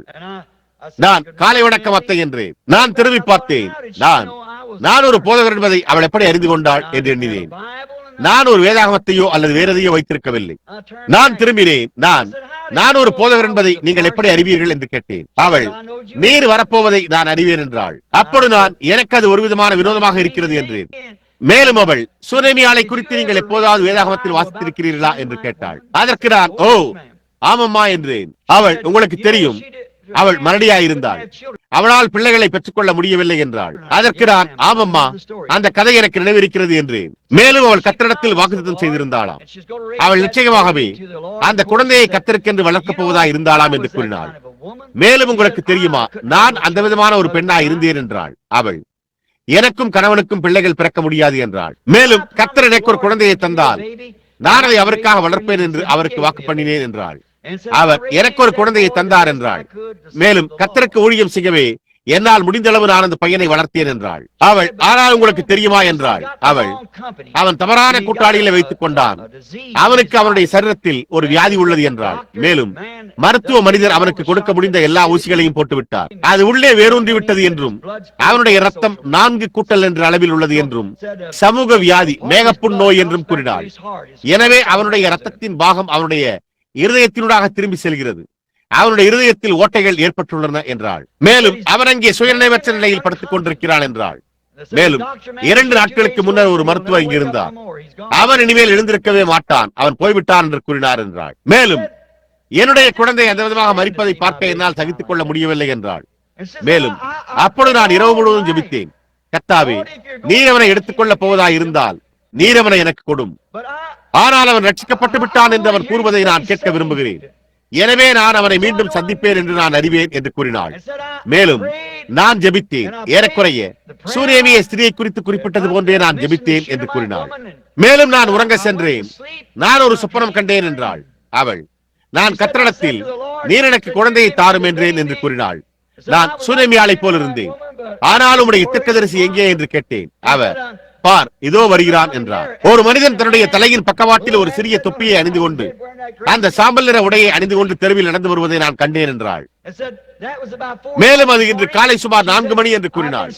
அவள், அது முதற்கொண்டு நான் இங்கே நின்று கொண்டிருக்கிறேன் என்றாள். அவர் இன்னமும் தேவனாய் இருக்கிறார். அவர் 2 முனைகளிலும் பதிலளிக்கிறார். நான், என் பெயர் பிரணாம், நான் வியாதிஸ்தருக்காக ஜெபிக்கிறேன். என்னுடைய ஊழியத்தை குறித்து நீங்கள் எப்போதாவது கேள்விப்பட்டிருக்கிறீர்களா என்று கேட்டேன். அவள், இல்லை ஐயா, போதகர் பிரணாம், நான் உங்களை குறித்து கேள்விப்பட்டதே இல்லை என்றாள். அதற்கு அவள், நீங்கள் உள்ளே வர மாட்டீர்களா என்று கேட்டாள். நான் வாசலை திறக்க சென்ற போது அங்கே ஒரு சிறிய பழமையான வேலி இருந்தது. ஆர்கன்சாஸில் இருந்ததை போல வாசலில் ஒரு கலப்பை தொங்கிக் கொண்டிருந்தது. அது ஆற்றின் குறுக்கே இருந்தது. எப்படி இருந்தாலும் அது என்னவென்று உங்களுக்கு தெரியும். எனவே நான் கதவை எடுத்துக்கொண்டு உள்ளே சென்றேன். நான் அந்த வீட்டிற்குள் சென்ற போது நான் 3 அல்லது 4 வெவ்வேறு ராஜாக்களின் அரண்மனைகளில் இருந்தேன். இங்கிலாந்தின் ராஜா, ஸ்வீடன் மன்னன் கஸ்டாப், அநேக ஸ்தலங்களுக்கு சென்று அவர்களோடு ஜெபித்தேன். நான் ஹாலிவுட்டில் உள்ள சில அருமையான வீடுகளில் இருந்தேன் என்று நான் யூகிக்கிறேன். ஆனால் அந்த ஒன்றில் நான் இருந்ததை காட்டிலும் நான் ஒருபோதும் அதிக வரவேற்பை பெற்றிருக்கவில்லை. ஒரு சாதாரண சிறிய பழைய அறை, 2 அறைகள், பின்புறத்தில் சிறிய சமையலறை, எங்கே ஒரு சிறிய படுக்கை அறை மற்றும் ஒரு சிறிய பழைய சுவரொட்டி படுக்கை. சுவற்றின் மேல் படங்கள் ஏதும் இல்லை. ஆனால் அங்கே ஒரு அடையாள பலகை இருந்தது. அதில் தேவன் எங்களுடைய வீட்டை ஆசீர்வதிப்பாராக என்று எழுதப்பட்டிருந்தது. நான் ஒரு பெரிய கருப்பரின பையன் அங்கே படுத்திருந்ததை கண்டேன். அவன் ஏறக்குறைய 18 வயது நிரம்பியவனாய், மகத்தான வலிமையான ஆரோக்கியமான தோற்றமுடைய பையனாய் காணப்பட்டான். அவன் தன்னுடைய கையில் போர்வையை வைத்திருந்தான். அவன் ஓ ஓ என்று கூறிக்கொண்டே இருந்தான். அதற்கு நான் அவனுக்கு என்ன நேர்ந்தது என்று கேட்டேன். அவன் ஒரு இருண்ட சமுத்திரத்தில் தொலைந்து போய்விட்டதாக நினைக்கிறான். அவன் சமுத்திரத்தில் காணாமற் போனதாக தொடர்ந்து கூறிக்கொண்டே இருக்கிறான். அவனால் தன்னுடைய வழியை கண்டறிய முடியவில்லை. அவன் ஒரு படையில் துடுப்பு அளித்துக் கொண்டிருப்பதாக அவன் நினைக்கிறான் என்றாள். மேலும் அவன் 2 அல்லது 3 நாட்களாக அதை செய்து கொண்டிருக்கிறான் என்றாள். மேலும் அவனை அந்த விதமாக மறிக்க என்னால் அனுமதிக்க முடியாது என்றாள். நீங்கள் அவனுக்காக ஜெபிப்பீர்களா என்று கேட்டாள். அதற்கு நான் சரியம்மா என்றேன். நான் சுகமளித்தலை குறித்து பேச ஆரம்பித்தேன். அவள் அதில் ஆர்வம் காட்டவில்லை. அவன் ரட்சிக்கப்பட்டதை மாத்திரமே அவள் கேட்க விரும்பினாள். அவன் ரட்சிக்கப்படுவதில் தான் அவள் ஆர்வம் கொண்டிருந்தாள். நான் கூறினேன். அவள் நடந்து சென்று அவள் தலையை பிடித்து பின்னுக்கு இழுத்து அவன் கன்னத்தில் முத்தமிட்டு அவள், அம்மாவின் குழந்தையை தேவன் ஆசீர்வதிப்பாராக என்றாள். நான் அதை இன்று பார்த்துக் கொண்டிருந்தேன். அப்பொழுது நான், ஆம் ஆம், அதுதான் இது என்று எண்ணினேன். அவன் குடும்பத்திற்கு எவ்வளவுதான் அவமானத்தை கொண்டு வந்திருந்தாலும் பொருட்படுத்தாமல், அவன் எவ்வளவு தூரத்தில் இருந்தாலும், அவன் என்ன தொல்லையில் இருந்தாலும் பொருட்படுத்தாமல், அவன் இன்னமும் தாயினுடைய குழந்தையாகவே இருக்கிறான். மேலும் நான், வேதம் ஒரு தாயினால் தன்னுடைய பாலகனை மறக்க முடியும், ஆனால் என்னால் உன்னை மறக்க முடியாது என்று கூறியுள்ளது. நீங்கள் எவ்வளவு அன்புள்ளது, உங்கள் பெயர்களின் உள்ளங்கைகளில் வரைந்திருக்கிறேன் என்பதை எண்ணி பார்த்தேன். அவள் அவனை முத்தமிட்டாள். நாங்கள் முழங்காற்படியிட்டோம். நான் படுக்கையின் கால்வாட்டில் அமர்ந்தேன். நான் என்னுடைய கரங்களை அவருடைய பாதத்தின் மேல் வைத்தேன். அவைகள் உஷ்ணமாயும் பிசுபிசுப்பானதாயும் இருந்தன. நான், அத்தை, நீங்கள் முதலில் ஜெபிப்பீர்களா என்று கேட்டேன். மேலும் என்னுடைய நண்பனே, அவள் இதற்கு முன்பு அவரிடத்தில் பேசியிருந்தாள் என்பதை நான் அறிவேன். ஓ, அவள் தேவனிடம் என்ன ஒரு ஜெபம் செய்தாள். அதன் பின்னர் அவள், நீங்கள் ஜெபிப்பீர்களா என்று கேட்டாள். அதற்கு நான், சரியம்மா என்றேன். நான், பரலோக பிதாவே, நான் குறைந்தபட்சம் 1 மணி நேரமாவது விமானத்திற்கு தாமதமாக வருகிறேன். நீர் என்னை இங்கு வரும்படி கூறினீர். தொடர்ந்து வந்து கொண்டே இரு என்றீர். ஆகையால் இங்குதான் நான் இருக்க வேண்டும் என்று நீர் விரும்பிய இடம் இதுதானா இல்லையா அல்லது என்று எனக்கு தெரியவில்லை. ஆனால் நான் இங்குதான் நின்றிருக்கிறேன். இந்த பையனுக்காக ஜெபிக்க நீர் என்னை அனுப்பினால். ஏறக்குறைய இந்த நேரத்தில் அவன் ஓ அம்மா என்றான். அவள் அம்மாவின் குழந்தைக்கு என்ன வேண்டும் என்று கேட்டாள். மேலும் அந்த அறையில் வெளிச்சம் அதிகமாகிக் கொண்டே இருக்கிறது என்றான். ஏறக்குறைய 5 நிமிடங்களில் அவன் படுக்கையில் உட்கார்ந்து கொண்டிருந்தான். நான் விரைந்து சென்று கீழே இறங்கினேன். நான் சரி, என்னால் ஒரு வாடகை வண்டியை மாத்திரமே பெற்றுக் கொள்ள முடியும், அவ்வளவுதான். ஒரு நாளைக்கு மேல் காத்திருக்க வேண்டும் அல்லது எப்பொழுது என்னால் வேறொரு விமானத்தை எடுக்க முடியும் என்று எண்ணினேன். நான் வாசலுக்குள் சென்று கொண்டிருந்த போது 2 மணி நேரத்திற்கும் சற்று கூடுதலாக கென்டக்கியில் உள்ள லூயிவில்லுக்கான விமான எண் 67க்கான கடைசி அழைப்பு என்று அவர் கூறினதை நான் கேட்டேன். என்ன என்ன தேவனுடைய ராஜாதிபத்தியம் பார்த்தீர்களா? அந்த ஏழ்மையான சிறிய அற்பமான கருப்பரின பெண்ணின் ஜெபமும் விசுவாசமும் அந்த விமானத்தை தரையிறக்கி அங்கே நிறுத்தின. எரிகோவின் மதில்களில் குருடான பிச்சைக்காரனுக்கு நின்று அவனை நோக்கி திரும்பிய அதே மாறாத தேவனாய் அவர் இருக்கிறார். அவர் நேற்றும் இன்றும் என்று மாறாத தேவனாய் இருக்கிறார். விசுவாசமே அதை செய்கிறது. நீங்கள் அதை விசுவாசிக்க வேண்டும் என்று அவர் விரும்புகிறார். சொல்ல போனால் ஏறக்குறைய 2 ஆண்டுகளுக்கு பிறகு நான் ஒரு ரயில் வண்டியில் பீனிக்ஸுக்கு திரும்பி வந்து கொண்டிருந்தேன். மேலும் உங்களுக்கு தெரியும், அவர்கள் தங்களுடைய இடையீட்டு ரொட்டிகளுக்காக உங்களிடமிருந்து மிக அதிகமாக கட்டணம் வசூலிக்கிறார்கள். நான் வழக்கமாக ஒரு நிலையத்தில் இறங்கி சில இடையீட்டு ரொட்டிகளை ஒரு சாக்குப்பை நிறைய நான் இறங்கும் வரை சாப்பிட அவைகளை வாங்கி வருவேன். ஏனென்றால் ஒரு பக்கம் மட்டுமே இருக்கும் அளவுக்கு மெல்லியதாக வெட்டப்பட்ட ஒரு பழைய இடையீட்டு ரொட்டிக்கு 75 காசுகள் வசூலிக்கிறார்கள். மேலும் அது இப்பொழுது அது மிக மோசமாக உள்ளது. நான் மெம்பசிஸில் இறங்கினேன். யாராவது எப்போதாவது மெம்பசிஸில் இருந்திருந்தால் இங்கே திரும்பும் மேசையின் மேல் ரயில் எப்படி இருக்கிறது என்பதை அறிந்திருப்பீர்கள். நான் குதித்து அங்குள்ள ஒரு இடையீட்டு ரொட்டி கடைக்கு ஓடினேன். யாரோ ஒருவர் வணக்கம் போதகர் பிரணாம் என்று கூறுவதை நான் கேட்டேன். நான் சுற்றுமுற்றும் பார்த்தேன். இதோ இந்த சிகப்பு தொப்பிக்காரன் அங்கே தலையை உயர்த்திக் கொண்டு நின்று கொண்டிருக்கிறான். நான் வணக்கம் மகனே என்று கூறி திரும்பி போக துவங்கினேன். அதற்கு அவன் உங்களுக்கு என்னை தெரியாது, உங்களுக்கு தெரியுமா என்று கேட்டான். நான் இல்லை, எனக்கு தெரியும் என்று நான் நினைக்கவில்லை என்று. அதற்கு அவன் உங்களுக்கு தெரியும், ஒரு நாள் நீர் என்னுடைய வீட்டிற்கு வந்தீர் என்றான். மேலும் என் தாயார் வெளியே நின்று பணியில் நடந்து கொண்டிருந்த போது நீர் அவளுடைய முதுகில் தட்டி கொடுத்தீர் என்றான். நான் நீர் அந்த பையன் அல்லவா என்று கேட்டேன். அதற்கு ஆம் நான் தான் என்றான். அவன் ஆம் நான் தான் அந்த பையன் என்றான். அவன் நான் சுகமடைந்தது மட்டுமல்லாமல் என்றான். ஆனால் அது முதற்கொண்டு நானும் கூட ரட்சிக்கப்பட்டிருக்கிறேன் என்றான். எனவே அதுதானது. ஓ ஆச்சரியமான கிருபை! அதே தேவன் ஒரு குருடான பிச்சைக்காரனால் அவரை நிறுத்த முடிந்தது. ஒரு அற்பமான சிறிய கருப்பரின பெண்மணி ஒரு விமானத்தை தரையிறக்க முடிந்தது.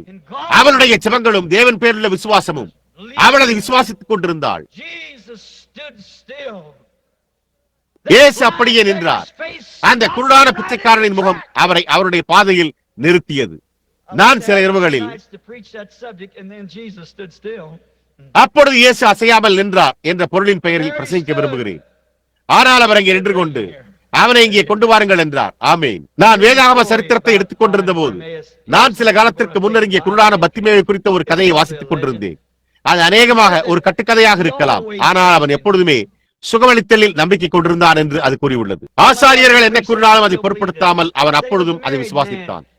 அவன் ஒரு விவாகமான மனிதன் என்றும் ஒரு மனைவியையும் உடையவனாய் இருந்தான் என்றும் அவன் இதுவரை பார்த்திராத ஒரு சிறு பெண்ணை உடையவனாய் இருந்தான் என்றும் கூறப்பட்டிருந்தது.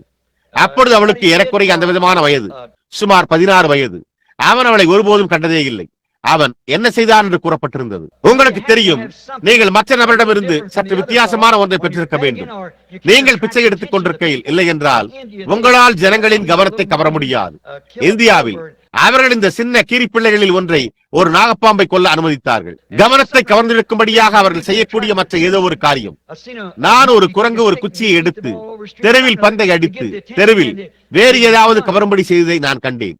அதன் பின்னர் அவர்கள் அவர்களுக்கு பணம் கொடுக்கிறார்கள். பர்த்திமேயு 2 காட்டு புறாக்களை உடையவனாய் இருந்தான் என்றும் அவை ஒவ்வொன்றும் குட்டிக்கரணம் அடிக்கும். சிறியவைகளை போன்ற ஒவ்வொன்றும் அது ஜனங்களையும் சுற்றுலா பயணிகளையும் மகிழ்வித்தது. அவர்கள் அவனுக்கு பணம் கொடுப்பார்கள். ஒரு இரவு அவனுடைய மனைவி மிகவும் சுகவீனம் அடைந்ததாக கூறினான். அவர்கள் வைத்தியரை அழைத்திருந்தனர். மருத்துவர் பர்த்திமேயு என்னால் ஒன்றும் செய்ய முடியாது, அவள் என்னால் அந்த காய்ச்சலை போக்க முடியாது என்று கூறிவிட்டதாக கூறினான். மேலும் அவன் சுவரை சுற்றி தடவி வீட்டை விட்டு வெளியே வந்ததாக கூறினான். யெகோவாவே, நான் உம்மை நேசிக்கிறேன், நான் உம்மை விசுவாசிக்கிறேன், என்னால் உமக்கு அளிக்கக்கூடியது ஒன்றுமே இல்லை. நான் இங்கே 2 சிறிய காட்டுப்புறாக்களை வைத்துள்ளேன், அவைகள் மூலம் நான் ஜீவனம் செய்கிறேன். ஆனால் என்னுடைய பிள்ளையை வளர்க்க உதவியாக என்னுடைய அருமையான மனைவியை என்னோடு தங்கும்படி நீர் அனுமதித்தால், நான் குருடனாக இருக்கிறேன், என்னால் பார்க்க முடியாது. நீர் என்னுடைய மனைவி சுகமடைந்து அவள் எனக்கு உதவி செய்ய அனுமதித்தால், நாளை நான் ஒரு மகத்தான பலி செலுத்துவேன் என்று நான் உமக்கு வாக்கு பண்ணுவேன். நான் என்னுடைய காணிக்கையாக என்னுடைய சிறு காட்டுப்புறாக்களை மேலே கொண்டு செல்வேன் என்றார். பாருங்கள், அவனுடைய மனைவி சுகமடைந்து விட்டதாக அவர்கள் கூறுகிறார்கள். அவன் காட்டுப்புறாக்களை எடுத்து அவைகளை பலியிட்டான். அதற்கு பிறகு கொஞ்ச காலம் கழித்து அவனுடைய சிறு பெண் சுகவீனம் அடைந்தாள். அவளும் கூட மரண தருவாயில் இருந்தாள். எனவே அவன் மீண்டும் ஜெபிக்க வெளியே சென்றான். அவன், யெகோவா, எனக்கு ஒன்றும் இடப்பட்டிருக்கவில்லை, ஆனால் நான் என்னுடைய ஆட்டுக்குட்டியை வைத்திருக்கிறேன் என்றான். அக்காலத்தில் பார்வையுள்ள நாய் இப்பொழுது குருடரை வழிநடத்துவது போல ஆட்டுக்குட்டி குருடரை வழிநடத்தினது. அவைகள் குருடரை வழிநடத்த பயிற்றுவிக்கப்பட்டன. அவன் வைத்திருந்த ஒரு ஆட்டுக்குட்டி அவனை பிச்சை எடுக்கும் அவனுடைய இடத்துக்கு வழிநடத்தி சென்றது. அவன், எனக்கு விடப்பட்டிருக்கிற ஒரே காரியம், யெகோவா, இந்த ஆட்டுக்குட்டி மாத்திரமே என்றான். மேலும், என் சின்ன பெண்ணை நீர் ஜீவிக்க அனுமதித்தால், அதே சமயத்தில் நான் அவளை பார்த்ததில்லை, ஆனால் நான் என்னுடைய கைகளினால் அவளுடைய தலைமுடியை தடவிய போது அவள் அப்படிப்பட்ட ஒரு ஆறுதலாய் இருக்கிறாள் என்று கூறினான். மேலும், அவள் என்னை நேசிக்கிறாள், நானும் அவளை நேசிக்கிறேன் என்றான். மேலும், யெகோவாவே, நீர் அவளை உயிர் வாழ அனுமதித்தால் நான் உனக்கு ஒரு பலியாக என் ஆட்டுக்குட்டியை கொடுப்பேன் என்றான். அவனுடைய பெண் சரியாகிவிட்டாள். இதோ அவன் ஆட்டுக்குட்டியோடு ஆலயத்திற்கு சென்று கொண்டிருந்தான். அப்பொழுது ஆசாரியன் வெளியே வந்து மேல் மாடியில் நின்று, குருடான பர்த்திமேயு, இந்த காலையில் எங்கே போகிறாய் என்று கேட்டான். அவன், நான் இந்த ஆட்டுக்குட்டியை ஒரு பலியாக செலுத்த ஆலயத்துக்கு போகிறேன் என்றான். ஓ, அவர், குருடான பர்த்திமேயு, நீ அதை செய்யக்கூடாது என்றார். நான் உனக்கும் கொஞ்சம் பணம் தருகிறேன், நீ கடைகளுக்கு சென்று நீ ஒரு ஆட்டுக்குட்டியை வாங்கி அதை பலியிடு என்றார். அவன், நான் தேவனுக்கு ஒரு ஆட்டுக்குட்டியை ஒருபோதும் வாக்குத்தத்தம் பண்ணவில்லை, நான் இந்த ஆட்டுக்குட்டியை தேவனுக்கு வாக்களித்தேன் என்றான். அதற்கு அவர், ஆனால் குருடான பர்த்திமேயு, நீ அந்த ஆட்டுக்குட்டியை கொடுக்க முடியாது, ஏனென்றால் அந்த ஆட்டுக்குட்டி உன் கண்கள் என்றார். அவர், யெகோவாவுக்கு நான் அளித்த வாக்குத்தத்திற்கு நான் கீழ்ப்படிந்தால் அவர் என் கண்களுக்கு ஒரு ஆட்டுக்குட்டியை அளிப்பார் என்றான். இந்த குளிர்ந்த அக்டோபர் காலையில் குருடான பர்த்திமேயுவின் கண்களுக்கு ஒரு ஆட்டுக்குட்டியானவர் அளிக்கப்பட்டிருந்தார். அவரை இங்கே கொண்டு வாருங்கள் என்றார். அவர் தம்முடைய கரங்களை அவருடைய கண்களின் மேல் வைத்த போது அந்த அருளப்பட்ட தேவாட்டுக்குட்டி அவருடைய கண்களை திறந்தது. நண்பர்களே, அவர் சிலுவையில் அறையப்பட போவதை குறித்த இந்த கதைக்கு இன்னும் அதிகமாக கூறப்படலாம் என்பது உங்களுக்கு தெரியும். ஆனால் நாம் அதை சிறிது நேரம் கழித்து பார்ப்போம். அதே ஆட்டுக்குட்டி உங்கள் கண்களுக்காகவும் இன்றிரவு அருளப்படுகிறார் என்பதை நீங்கள் அறிவீர்களா? அதே ஆட்டுக்குட்டியானவர் இன்றிரவு இங்கு இருக்கிறார். தேவன் அளித்தார். அவருக்கு வேறு யாரும் கிடையாது. ஒருபோது மற்றொன்றை உடையவராய் இருக்க மாட்டார். அது தேவனால் அருளப்பட்ட ஆட்டுக்குட்டி. நீங்கள் அதை விசுவாசிக்கிறீர்களா? நான் என்னுடைய கைகடிகாரத்தை பார்த்தேன். 10 மணிக்கு 20 நிமிடங்களில் உள்ள நேரத்தில் ஏற்கனவே நான் இருக்கிறேன். நான் 9 மணிக்கு நிறுத்த முயற்சித்து வழக்கமான நேரத்தில் 9:30 மணிக்கு புறப்படுவேன்.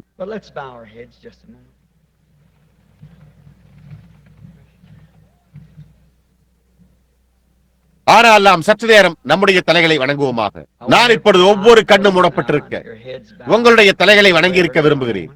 ஒரு நிமிடம் உண்மையான பயபக்தியாயிருங்கள். Oh Jesus, thou son of David, cried the beggar, have mercy on me. ஓ இயேசுவே, தாவீதின் குமாரனே என்று அந்த பிச்சைக்காரன் எனக்கு இரங்கும் என்று கூக்குரலிட்டான். அவன் அமைதியாயிருக்கவில்லை. அவன் அவருடைய கவனத்தை கவர வேண்டும். நம்முடைய அதே கூக்குரல் அவரை மீண்டும் காட்சியில் கொண்டு வரும் என்று இன்றிரவு நீங்கள் விசுவாசிக்கவில்லையா? அப்பொழுதும் அது நிறைவேறியது. அது ஏன் மீண்டும் நிறைவேறாதா? எப்பொழுது நீங்கள் உங்களுடைய தலைகளையும் உங்களுடைய இருதயத்தையும் வணங்கி இருக்கையில் நீங்கள் அவரிடம் இயேசுவே என்று சத்தமிட வேண்டும் என்று நான் விரும்புகிறேன். அவரை தாவீதின் குமாரன் என்று அழைக்காதீர்கள், ஏனென்றால் அவர் உங்களுக்கு தாவீதின் குமாரன் அல்ல, அவர் கர்த்தர்.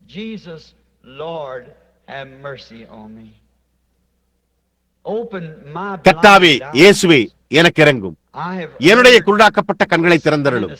இன்றிரவு எங்களோடு இருக்கிற இந்த ஊழியக்காரன் நீர் உம்மை ஆபிரகாமின் சந்ததிக்கு வெளிப்படுத்துவதாக வாக்குத்தத்தம் செய்ததாக கூறுவதை நான் கேள்விப்பட்டேன். கடைசி நாட்களில் நீர் ஆபிரகாமுக்கும் அந்நாளின் அவனுடைய சந்ததிக்கும் செய்த விதமாக நீர் வார்த்தையா இருக்கிறீர் என்று நீர் அதை வாக்குத்தத்தம் செய்தீர். கடந்த சில இரவுகளில் நான் வினோதமான காரியங்களை கவனித்து வருகிறேன். அவர் பரிசுத்த யோவானில் எனக்கு தெரியும் 14:12 என்னை விசுவாசிக்கிறவன் நான் செய்கிற கிரியைகளை தானும் செய்வான் என்று கூறினார். அந்த ஸ்திரீ அவருடைய வஸ்திரத்தை தொட்டபோது அவளுடைய தொல்லை என்னவென்பதை அவர் அறிந்திருந்தார். அவள் அந்த அளவுக்கு விசுவாசத்தை வெளிப்படுத்தின காரணத்தால் ஏன் அவர் அவ்வாறு இருந்தார் என்று விசுவாசிக்க வேண்டும். அவள் செய்திருந்ததை குறித்து அவருடைய விசுவாசம் அவள் சுகமடைந்து விட்டதாக அறிவித்து உன் விசுவாசம் உன்னை ரட்சித்தது என்றார். எரிகோவின் வாசலில் குருடான ஒரு மனிதன் இருந்தான். அதே காரியம் இன்று காலை ஒரு மரத்தில் இருந்த ஒரு மனிதனின் பாவங்கள் அவனுக்கு மன்னிக்கப்பட்டன. ஆட்டுக்குட்டியானவரே, நான் அவருடைய பிரசனத்தில் இருக்கிறேன் என்றும் அவர் இங்கே இருக்கிறார் என்றும் அடையாளம் கண்டுகொள்ளும்படியாக என் குருடாக்கப்பட்ட கண்களை திறந்தருளும். நீர் 2 பேராவது 3 பேராவது என் நாமத்தினால் எங்கே கூடியிருக்கிறார்களோ அங்கே அவர்கள் நடுவில் நான் இருக்கிறேன் என்றீர். என் குருடாக்கப்பட்ட கண்களை திறந்து என்னிடத்தில் இரக்கமாயிரும். ஓ தேவாட்டுக்குட்டியே, நீங்கள் அதை ஜெபிக்கையில் உங்களுடைய மனதில் ஏதேனும் சந்தேகம் இருக்குமானால், எங்காவது ஏதேனும் சந்தேகம் இருந்திருந்தால், நாம் இப்பொழுது ஒரு மகத்தான சுகமளிக்கும் ஆராதனைக்கு முன்னதாக இருக்கிறோம். அதை குறித்து ஏதாகிலும் சந்தேகம் இருந்திருந்தால் நீங்கள் தெளிவாக புரிந்து கொள்ளும்படியாக உங்களுடைய கண்களில் இருந்து எல்லா சிதில்களையும் புரட்டி போட்டு விடும்படி நீங்கள் அவரிடத்தில் கேட்டுக்கொள்ள மாட்டீர்களா? இந்த சில இரவுகளாக நான் என்னுடைய முழு இருதயத்தோடும் ஏதோ ஒரு காரியத்தை நீங்கள் காணும்படி செய்ய முயற்சித்துக் கொண்டிருந்தேன். அதாவது அவர் யூதர்களிடத்தில் திரும்புவதற்கு முன்பு அவர் தம்முடைய கடைசி அடையாளத்தை சபைக்கு கொடுத்துக் கொண்டிருக்கிறார். புறஜாதி மணவாட்டி அழைக்கப்பட வேண்டும்.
ஆமென். எப்பொழுது நான் சரியாக புரிந்து கொண்டால், நீங்கள் ஜெபித்துக் கொண்டிருக்கையில் பரிசுத்த ஆவியானவர் பேசி அதன் பின்னர் அர்த்தம் உரைக்க தேவன் உங்களுக்கு ஒரு அழைப்பை கொடுக்கிறார். தேவனால் அருளப்பட்ட ஆட்டுக்குட்டியானவர் உங்கள் கண்களை திறக்கும்படி இங்குள்ள எத்தனை பேர் விரும்புகிறீர்கள்? நீங்கள் உங்களுடைய கரத்தை உயர்த்தி, தேவனே, என்னுடைய குருடாக்கப்பட்ட கண்களை திறந்தருளும். கர்த்தாவே, நான் புரிந்து கொள்ளும்படியாக என் இருதயத்தின் திரையை எடுத்து போடட்டும் என்று கூறுங்கள். எப்பொழுது அவர் எப்படி அறியப்படுவார்? நாம் எப்படி அவரை அறிந்து கொள்வோம்? அவருடைய சுவாபத்தின் மூலம். அவர் என்ன செய்கிறார்? அவருடைய கிரியைகள். அவர், நானே திராட்சை செடி, நீங்கள் கொடிகள் என்றார். எப்பொழுது கொடி கனி கொடுக்கிறது, திராட்சை செடி அல்ல. திராட்சை கொடியானது கிளைக்கு சக்தி அளிக்கிறது. ஒரு கிளை எப்பொழுதாவது தோன்றினாலும் அல்லது ஒரு திராட்சை செடி ஒரு கிளையை முளைப்பித்தாலும் அதில் திராட்சை பழங்கள் உள்ளன. அடுத்த திராட்சை செடி அல்லது அந்த திராட்சை செடியிலிருந்து கிளை தோன்றும் போது அதில் திராட்சை பழங்கள் இருக்கும். அந்த திராட்சை செடியிலிருந்து தோன்றிய முதல் சபையானது எல்லா வரங்களையும் கொண்ட ஒரு பெந்தேகோஸ்தே சபையாக இருந்திருந்தால், அது உண்மையாகவே வேறொரு கிளையை உண்டாக்கினால், அவர்கள் அதற்கு பின்னால் மற்றொரு அப்போஸ்தல நடபடிகளின் புத்தகத்தை எழுதுவார்கள். அதைத்தான் அவர்கள் அப்போஸ்தலருடைய நாட்களில் உடையவர்களாக இருந்தனர். அப்போஸ்தலரின் காலம் ஒருபோதும் முடிவடையவில்லை.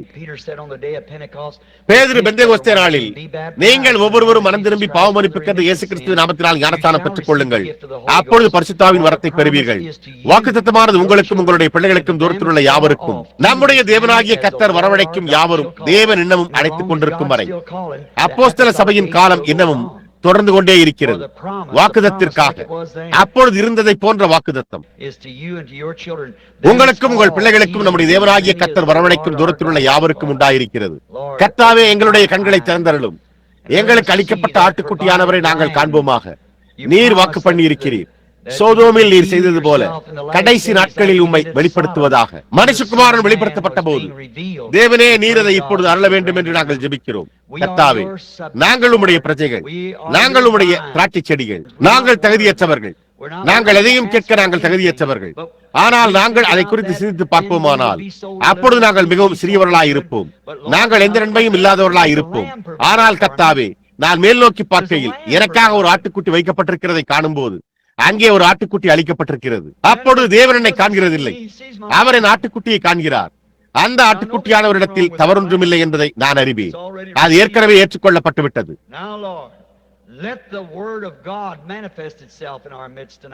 எப்பொழுதும் கர்த்தாவே, தேவனுடைய வார்த்தை இன்றிரவு எங்கள் மத்தியில், அதாவது இங்குள்ள இந்த பத்திமேயின் விசுவாசம் அவர்கள் ஒவ்வொருவரும் உதிரப்போக்குகளோடு உள்ள ஸ்திரீகளும் மற்றும் அது என்னவா இருந்தாலும் சீமோன் பேதுருவினுடைய இங்குள்ள வெவ்வேறான தேவையுள்ளவர்கள், மரத்தில் உள்ள சகைகள் போன்றவர்களிடத்தில் வெளிப்படுத்தப்படட்டும். கர்த்தாவே, மாம்ச சரீரத்தினூடாக உம்மை வெளிப்படுத்தும்.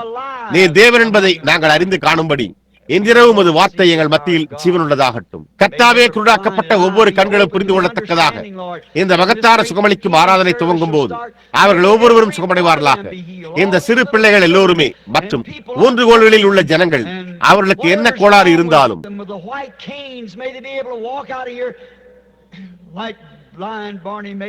குருடான பத்திமேயை செய்தது போல அவர்களும் வெள்ளை கைத்தடிகளோடு இங்கே நடந்து வருவார்களாக.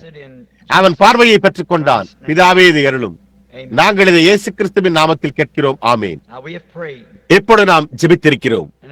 இப்பொழுது பயபக்தியாக அமைதியாக விசுவாசியுங்கள்.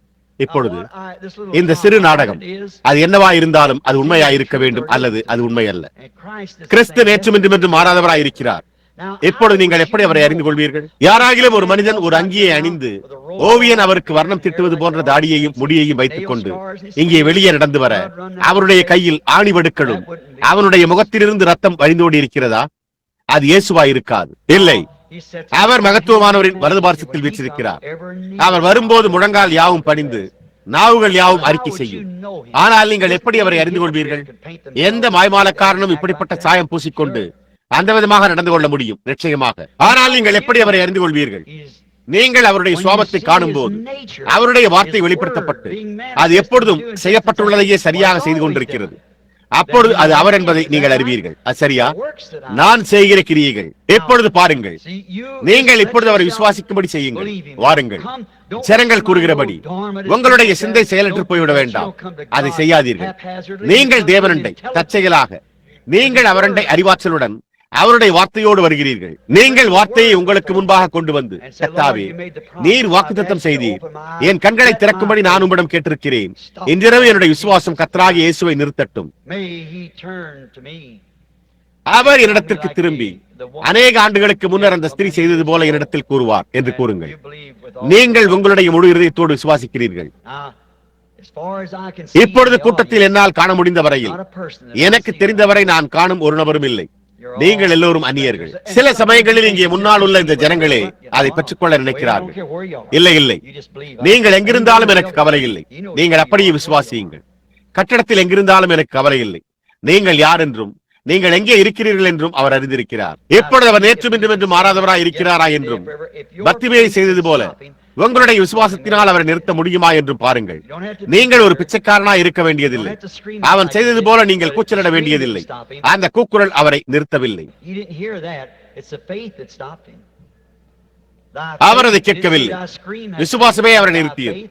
உன் விசுவாசம், உன் கூக்குரல் உன்னை ரட்சித்தது என்று அவர் கூறவில்லை. உன் விசுவாசம் உன்னை ரட்சித்தது. பாருங்கள், உன் விசுவாசம் உன்னை ரட்சித்தது. சரி, கர்த்தர் ஸ்தோத்திரிக்கப்படுவாராக. நான் எதிர்பார்ப்பதோ அங்கே அமர்ந்துள்ள அந்த ஊழியக்காரன் 65 வருடங்களாக பிரசங்கித்து வரும் மூத்த சகோதரன் எனக்கு ஒரு உதவி செய்வாரா? ஐயா, நீங்கள் அதை செய்வீர்களா? உங்களுக்கு அடுத்தபடியாக அமர்ந்துள்ள அந்த பெண்மணியின் மேல் உங்களுடைய கரத்தை வையுங்கள். அப்பொழுது இருதய கோளாறு அவளை விட்டு போய்விடும். சரி, அவ்வளவுதான். சகோதரியே, நீங்கள் அதை விசுவாசிக்கிறீர்களா? சரி, அவ்வளவுதான். அவள் எதை தொட்டாள்? நான் அவளை ஒருபோதும் கண்டதே இல்லை, ஆனால் அது சம்பவித்தது. நீ விசுவாசிக்க கூடுமானால் எப்பொழுது நீங்கள் விசுவாசிக்கிறீர்களா? அது அவரை அடையாளம் காட்டுகிறதா? உங்களுடைய கண்கள் திறக்கப்பட்டுள்ளதா? அப்படியானால் அவரை நோக்கி பாருங்கள். அவர் அற்புதமானவர், வல்லமையுள்ள ஜெயவீரராய் இருக்கிறார். எந்த கோட்பாடோ, எந்த ஸ்தாபனமோ, எந்த விஞ்ஞானியும் அல்லது எதுவுமே அவரை தடுத்து நிறுத்த முடியாது. அவர் தேவனாயிருக்கிறார். ஆமென். அவர் இப்பொழுது பிரசன்னமாய் இருக்கிறார் என்பதை விசுவாசிக்கும்படி இங்குள்ள எந்த நபருக்கும் நான் சவாலிடுகிறேன். எத்தனை பேர் வாஷிங்டனில் வைத்துள்ள கர்த்தருடைய தூதனின் புகைப்படத்தை செய்தித்தாளில் பார்த்திருக்கிறீர்கள்? அவர் இப்பொழுது இங்கே இந்த மேடையில் நின்று கொண்டிருக்கிறார். சரியே, அது இங்குள்ளது என்பதை நான் அறிவேன். நான் அதை அறிவேன். நான் ஒரு மதவெறியன் அல்ல. நான் அதிலிருந்து வெகு தொலைவில் இருக்கிறேன். நான் உங்களுக்கு வேத பிரகாரமான சத்தியத்தை கூறிக்கொண்டிருக்கிறேன். நீங்கள் அதை விசுவாசித்து என்ன சம்பவிக்கிறது என்று பாருங்கள். இதோ இதோ அது மீண்டும் உள்ளது. இந்த சிறிய கருப்பு நிற பெண்மணி அங்கே முனையில் அமர்ந்து சுற்றுமுற்றும் பார்த்துக் கொண்டிருக்கிறாள். உண்மையாகவே அவள் தேவனிடத்திலிருந்து ஒரு தயவை விரும்புகிறாள். அவள் ஒரு ஊழியக்காரி. அவளுடைய ஊழியத்தில் தேவன் தனக்கு உதவி செய்யும்படி அவள் ஜெபித்துக் கொண்டிருக்கிறாள். பெண்மணியே, அது சரிதானே? அது உண்மையானால் உங்களுடைய கரத்தை உயர்த்துங்கள். நான் அவளை ஒருபோதும் கண்டதே இல்லை. அந்த நேரத்தில் டென்னசியில் இருந்த அந்த சிறிய கருப்பு நிற பெண்மணியைப் போலவே இவள் எனக்கு அந்நியராயிருக்கிறாள். அங்கே ஒரு மனிதன், ஒரு கருப்பு நிற மனிதன் உட்கார்ந்து கொண்டு உன்னை நோக்கி பார்த்துக் கொண்டிருக்கிறார். அதனால் மிகவும் மகிழ்ச்சி அடைந்தான். ஐயா, நீங்கள் என்னை தேவனுடைய ஊழியக்காரன் என்று விசுவாசிக்கிறீர்களா? உங்களுக்கு தெரியுமா, அவர்கள் தொட்டது போன்ற அந்த பெண்மணி உம்மை தொட்டாள். திடன் கொள்ளுங்கள் என்று கூறும். நான் உங்களை அடைக்கவில்லை, ஆனால் அவர் உங்களை அழைத்துக் கொண்டிருக்கிறார். நீங்கள் அதை உங்களுடைய முழு இதயத்தோடு விசுவாசித்தால் சர்க்கரை நோய் உங்களை விட்டு நீங்கிவிடும். நீங்கள் அதை விசுவாசிக்கிறீர்களா? ஆமென். சரி, அப்படியானால் நீங்கள் அதை பெற்றுக் கொள்ளலாம். ஆமென். கர்த்தருக்கு ஸ்தோத்திரம். அதுதான். அவர் எதை தொட்டார்? அவர் என்னை தொடவே இல்லை. அவர் அவரை தொட்டார். எங்கே ஒரு வாலிப வெள்ளை நிற பையன் அமர்ந்து இங்கே என்னையே பார்த்துக் கொண்டிருக்கிறான். அவனுடைய இருதயத்தில் ஒரு ஆழமான வாஞ்சை. நான் உன்னை ஒருபோதும் அறிந்திருக்கவில்லை, ஆனால் நீ பரிசுத்தாவின் அபிஷேகத்தை நாடிக்கொண்டிருக்கிறாய். சரி, நீ அதை விசுவாசிக்கிறாயா? நீர் அதை பெற்றுக் கொள்வீர். வாலிபரே, நீ அதை விசுவாசிக்கிறாயா? சரி, நீ அதை விசுவாசித்தால் உன்னால் அதை பெற்றுக் கொள்ள முடியும். இங்கே பின்னால் ஒரு சிறு பெண் இருக்கிறாள். அவள் வேதனையுற்றுக் கொண்டிருக்கிறாள். அது அவளுடைய இடதுகரம். அவளுக்கு அது உடைந்து விட்டது. அதன் இடதுகரத்தில் ஒரு முடிச்சு போடப்பட்டுள்ளது. அவளுடைய வலது கரத்தில் அவளுக்கு நரம்பு தளர்ச்சியும் கீழ்வாதமும் உள்ளது. அவள் அதை தவறவிடப் போகிறாள். திருமதி கவுன்சில், நீங்கள் உங்களுடைய முழு இதயத்தோடு விசுவாசிக்கிறீர்களா? தேவன் செய்வார் என்று நீங்கள் விசுவாசிக்கிறீர்கள். நீங்கள் சுகமடைந்து விட்டீர்கள். இயேசு கிறிஸ்து உங்களை சுகப்படுத்துகிறார். நான் என் ஜீவியத்தில் அந்த பெண்ணை கண்டதில்லை அல்லது அவளை குறித்து கேள்விப்பட்டதே இல்லை. அது உண்மை என்று யெகோவா அறிந்திருக்கிறார். ஆமென். இதோ ஒரு சிறிய கருப்பு நிற பெண்மணி இங்கே உட்கார்ந்து கொண்டிருக்கிறாள். அவள் அநேக காரியங்களால் அவதியுற்றுக் கொண்டிருக்கிறாள். ஒரு காரியம், உங்களுடைய கண்களில் உங்களுக்கு கோளாறு உள்ளது. நீங்கள் கண்ணாடி அணிந்திருப்பதால் அல்ல, ஆனால் உங்களுடைய கண்கள் எப்படியும் மோசமாகி வருகின்றன. உங்களுக்கு மூட்டு வீக்கம் உள்ளது. அது உண்மையானால் உங்களுடைய கரத்தை அசைத்து காட்டுங்கள். உங்களுடைய மார்பில் உங்களுக்கு வலிகள் உள்ளன. அது சரியா? உங்களுடைய கரத்தை அசைத்து காட்டுங்கள். உங்களுக்கு வயிற்று கோளாறு உள்ளது. அது உண்மையானால் உங்களுடைய கரத்தை அசைத்து காட்டுங்கள். அவர் உங்களை குணமாக்குவார் என்று நீங்கள் விசுவாசிக்கிறீர்களா? நீங்கள் யார் என்று தேவனால் என்னிடம் கூற முடியும் என்று நீங்கள் விசுவாசிக்கிறீர்களா? எட்னா ஜெரால், நீங்கள் அதை உங்களுடைய முழு இதயத்தோடு விசுவாசியுங்கள். அதை விசுவாசியுங்கள். அப்பொழுது நீங்கள் உங்களுடைய சுகமளித்தலை பெற்றுக் கொள்ள முடியும். ஆமென். அவர் நேற்று இன்றும் என்று மாறாதவராய் இருக்கிறார் என்று நீங்கள் விசுவாசிக்கிறீர்களா? இந்த ஸ்திரீ இங்கே கடைசியில் உட்கார்ந்து கொண்டு இங்கே இரண்டாம் வரிசையில் என்னையே பார்த்துக் கொண்டிருப்பதை குறித்து என்ன? அவளுக்கு அவளுடைய பாதங்களில் கோளாறு ஏற்பட்டுள்ளது. தேவன் உங்களுடைய பாதங்களை சுகப்படுத்துவார் என்று நீங்கள் விசுவாசிக்கிறீர்களா? நீங்கள் விசுவாசித்தால் உங்களுடைய கரத்தை உயர்த்துங்கள். எனக்கு அவளை தெரியாது. நான் அவளை ஒருபோதும் கண்டதில்லை. அவளுக்கு அடுத்தபடியாக அமர்ந்திருக்கும் பெண்மணியை குறித்து என்ன? சகோதரியே, இந்த ஒரு வழியாய் பாருங்கள். உங்களுடைய முழு இதயத்தோடு நீங்கள் என்னை தேவனுடைய ஊழியக்காரன் என்று விசுவாசிக்கிறீர்களா? உங்களுக்கு நரம்பு தளர்வு இருக்கிறது. அதனால் நீங்கள் மிகவும் சிரமப்படுகிறீர்கள். அது உண்மையானால் உங்களுடைய கரத்தை அசைத்து காட்டுங்கள். எப்போது நீங்கள் சுகமாக்கப்பட முடியும். அவளுக்கு அடுத்தபடியாக அமர்ந்துள்ள பெண்மணி, நீங்கள் அதை உங்களுடைய முழு இதயத்தோடு விசுவாசிக்கிறீர்களா? நீங்களும் கூட அவதியுற்றுக் கொண்டிருக்கிறீர்கள். உங்களுடைய தொல்லை என்னவென்பதை தேவனால் என்னிடம் கூற முடியும் என்று நீங்கள் விசுவாசிக்கிறீர்களா? சிறுநீரக கோளாறு. அது உண்மையானால் உங்களுடைய கரத்தை அசைத்து காட்டுங்கள். அவளுக்கு அருகில் அமர்ந்துள்ள பெண்மணியே, நீங்கள் விசுவாசிக்கிறீர்களா? நீங்கள் ஒரு நரம்பு கோளாறினாலும் உங்களுடைய கண்களினாலும் அவதியுறுகிறீர்கள். அது உண்மையானால் உங்களுடைய கரத்தை அசைத்து காட்டுங்கள். அவளுக்கு அருகில் அமர்ந்துள்ள பெண்மணி, சகோதரியே, நீங்கள் விசுவாசிக்கிறீர்களா? நீங்கள் நிழலிடப்பட்டிருக்கிறீர்கள். உங்களுக்கு வயிற்றில் கோளாறு உள்ளது.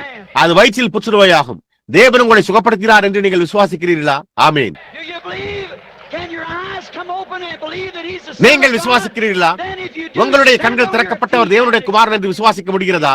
அப்படியானால் நீங்கள் எழுந்து நின்று அவரை ஏற்றுக்கொண்டு உங்களுடைய முழு இதயத்தோடு அதை விசுவாசியுங்கள். அதாவது அவர் நேற்று மீண்டும் என்று மாறாதவராய் இருக்கிறார். ஓ இயேசுவே, தாவீதின் குமாரனே, எனக்கு இறங்கும். ஓ கரிவான இரட்சகரே, என்னை கடந்து செல்லாதேயும். என்னுடைய தாழ்மையான கூக்குரலுக்கு செவிகொடும். நீர் மற்றவர்களை அழைத்துக் கொண்டிருக்கையில் என்னை கடந்து செல்லாதேயும். நீரே என்னுடைய ஆறுதலின் எல்லா ஓடையும். எனக்கு ஜீவனை காட்டிலும் மேலானவர். உம்மை தவிர பூமியிலே எனக்கு யார் உண்டு? அல்லது பரலோகத்தில் உம்மை இல்லாமல் யார் எனக்கு உண்டு?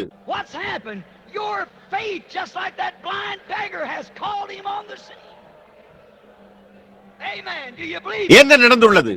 உங்களுடைய விசுவாசம் அந்த குருடான பிச்சைக்காரனை போன்றே அவரை காட்சியில் அழைத்துள்ளது. ஆமென். நீங்கள் அதை விசுவாசிக்கிறீர்களா? ஓ, ஒரு சுகமளிக்கும் வரிசையே தேவையில்லை. எப்படி ஆயினும் நீங்கள் சுகமடைந்து விட்டீர்கள் என்று எத்தனை பேர் விசுவாசிக்கிறீர்கள்? உங்களுடைய கரத்தை உயர்த்தி அவரை துதியுங்கள். ஆமென். நீங்கள் குணமடைந்து விட்டீர்கள். இயேசு கிறிஸ்து நமக்கு மத்தியில் இருக்கிறார். எரிகோ வழியாக நடந்து வந்த அதே ஒருவர், சகேயுவின் பெயரை அறிந்தவர், பர்த்திமேயுவை அறிந்தவர். அதே கர்த்தராகிய இயேசு பரிசுத்தாவியின் ரூபத்தில் இன்று இருக்கிறார். அவர் செய்த அதே காரியங்களை செய்கிறார். அவர் நேற்று இன்றும் என்று மாறாதவராய் இருக்கிறார் என்பதை பிழையின்றி நிரூபிக்கிறார். கோட்பாடுகளும் வேத சாஸ்திரங்களும் மற்றும் விரைத்து போகும் மயக்கங்கள் உங்களை மூச்சு திணறடிக்க விடாதீர்கள். நீங்கள் இயேசு கிறிஸ்துவின் பிரசன்னத்தில் இருக்கிறீர்கள். அவர் உங்கள் மத்தியில் வெளிப்படுத்தப்பட்டிருக்கிறார். ஆமென். நான் அதை என் முழு இருதயத்தோடு விசுவாசிக்கிறேன். ஆமென். உங்களுடைய சுகமளித்தலை ஏற்றுக்கொண்டு கர்த்தருக்கு ஸ்தோத்திரம், நான் அதை ஏற்றுக்கொள்கிறேன் என்று கூறுங்கள்.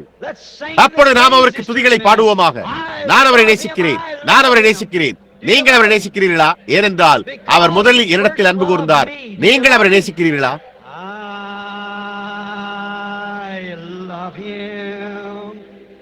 எப்பொழுது அவருடைய பிரசனத்தில் அவரை தொழுது கொள்ளுங்கள். அவர் இங்கே இருக்க வேண்டும் என்பதை நீங்கள் அறிவீர்கள்.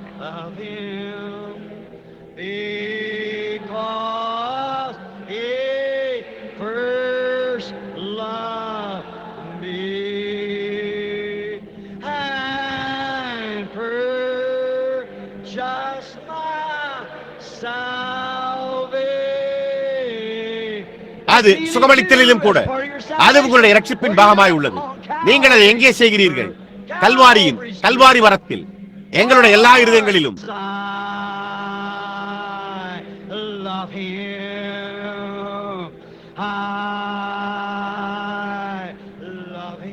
உண்மையாகவே அதை பொருட்படுத்துங்கள்.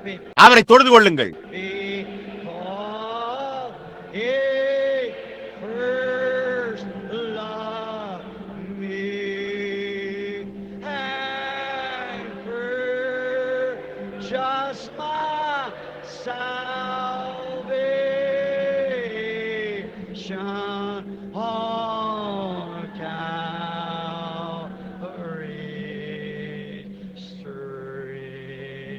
ஓ, நீங்கள் அவரை நேசிக்கவில்லையா?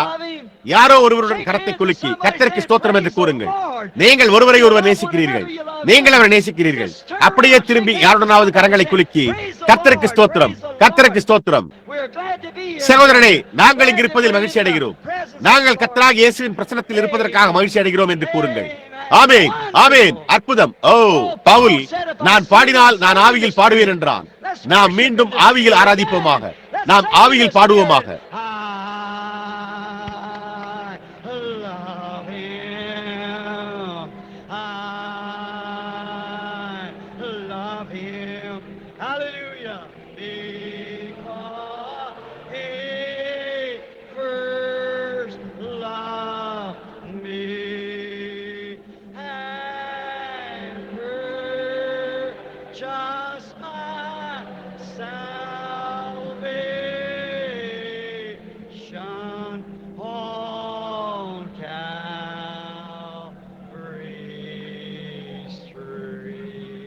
ஓ, நீங்கள் அவரை நேசிக்கவில்லையா? அவர் அற்புதமானவர் அல்லவா? பாடுங்கள். Wonderful Jesus is to me, a counselor, Prince of Peace, mighty God is He. Oh, saving me, keeping me from all sin and shame. Oh, wonderful is my Redeemer, praise His name. Oh, wonderful, wonderful Jesus. Jesus is to me. He's a counselor, the Prince of Peace, the mighty God is He. For saving me, oh, keeping me from sin and shame. Oh, wonderful is my Redeemer, praise His name. What could happen? இதை போன்று தேவனுடைய பிரசன்னத்தில் இப்பொழுது என்ன சம்பவிக்க கூடும்? I once was lost, now I'm found, free from condemnation. Jesus gives liberty and a full salvation, saving me, keeping me from all sin and shame. Oh, wonderful is my Redeemer, praise His. ஓ, நாம் அதை பொருட்படுத்துகிற விதமாகவே இதை பாடுவோமாக. Wonderful, wonderful, Jesus is to me, the counselor, Prince of Peace, mighty God is here. Oh, saving me, keeping me from sin and shame. Oh, wonderful is my Redeemer, praise His name. Oh, don't it just do something to you? ஓ, அது உங்களுக்கு ஏதோ ஒரு காரியத்தை செய்து உங்களை உட்புறத்தில் தேய்த்து துடைத்து விடுகிறது அல்லவா? ஐக்கியம். ஓ, என்ன ஒரு உணர்வு! நீங்கள் குவிக்கும் எல்லா பணத்திற்காகவும் மற்ற ஒவ்வொரு காரியத்திற்காகவும் நான் அதை வியாபாரம் செய்ய மாட்டேன். அதை தூர எறிந்து விடுங்கள். ஆனால் இயேசுவை எனக்கு தாருங்கள். ஓ, என்ன! ஆமையா, ஐக்கியம். ஓ, அவர் இங்கே இருக்கிறார் என்பதை அறிந்து நித்திய புயத்தின் மேல் சாய்ந்து இந்த யாத்திரிக வழியில் நடப்பது எவ்வளவு இனிமையாய் உள்ளது! ஓ, முதல் பார்வையிலேயே அன்பு நமக்குள்ளாக ஏதோ ஒன்று வெளியே அடைக்கிறது. ஓ, ஏதோ ஒரு மூடியானது திறக்கப்பட்டு ஒரு ஆர்டீசியன் ஊற்றிலிருந்து அப்படியே தண்ணீரை பீச்சி அடித்து மேலும் அது அதிகமாக பீச்சி அடிக்கும் போது அது குளிர்ந்து புத்துணர்ச்சி அடைகிறது. ஆமென். ஓ, அவர் அற்புதமானவர். அவர் அவ்வாறு இல்லையா? நான் அவரை நேசிக்கிறேன். நீங்கள் விரும்பவில்லையா? ஓ, என்ன! நீங்கள் ஒருவரை ஒருவர் நேசிக்கவில்லையா? எப்பொழுது மெத்தோடிஸ்டுகளாகிய நீங்கள் எல்லோரும் பெந்தேகோஸ்துக்களோடும் பாப்டிஸ்டுகளோடும் கரங்குலுக்கி உண்மையான நட்பாக இருங்கள். உங்களால் அதை செய்ய முடியாவிட்டால் நீங்கள் அவரை நேசிக்கவில்லை. அது சரி, ஏனென்றால் அவர்கள் அவரை நேசிக்கிறார்கள், நீங்கள் அவரை நேசிக்கிறீர்கள். அவர் உங்களுடைய விசேஷித்த வழிகளை கொண்டு உங்களை அழைத்து சென்றார். அவர் மற்றொன்றை செய்தார். எனவே நாம் இப்பொழுது ஒப்புக்கொள்வோமாக. ஓ, அவர் அற்புதமானவர் அல்லவா? நாம் அதை நம்முடைய முழு இதயத்தோடு விசுவாசிக்கிறோம். ஓ, நான் அவரை நேசிக்கிறேன், நான் அவரை நேசிக்கிறேன் என்ற இந்த அற்புதமான சபையின் பழைய பாடலை நாம் அதை மீண்டும் பாடுவோம்.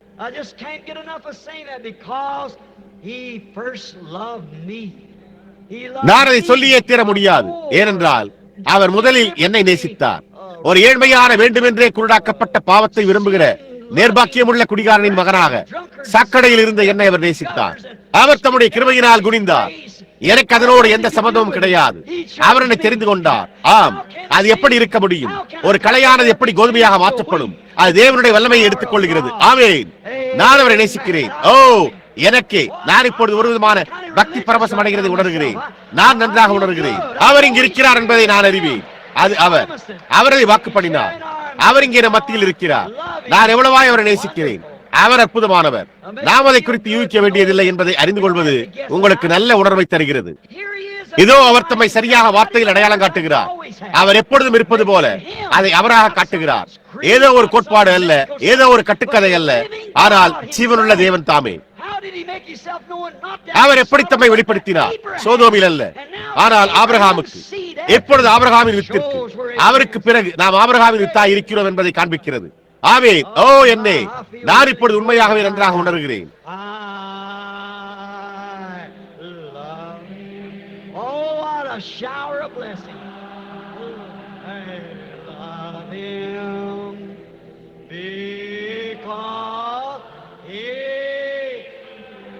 சற்று சிந்தித்து பாருங்கள். நீங்கள் அவரை நேசிப்பதற்கு முன்பு அவர் உங்களை நேசித்தார். கர்த்தராகிய இயேசுவே, பிதாவே, இந்த ஜனங்கள் ஒவ்வொருவரும் குணமடையும்படிக்கு அவர்களுடைய சுகத்தை அருளும். கர்த்தாவே, உம்முடைய மகிமைக்காக இயேசு கிறிஸ்துவின் நாமத்தில் நான் ஜெபிக்கிறேன். ஆமென்.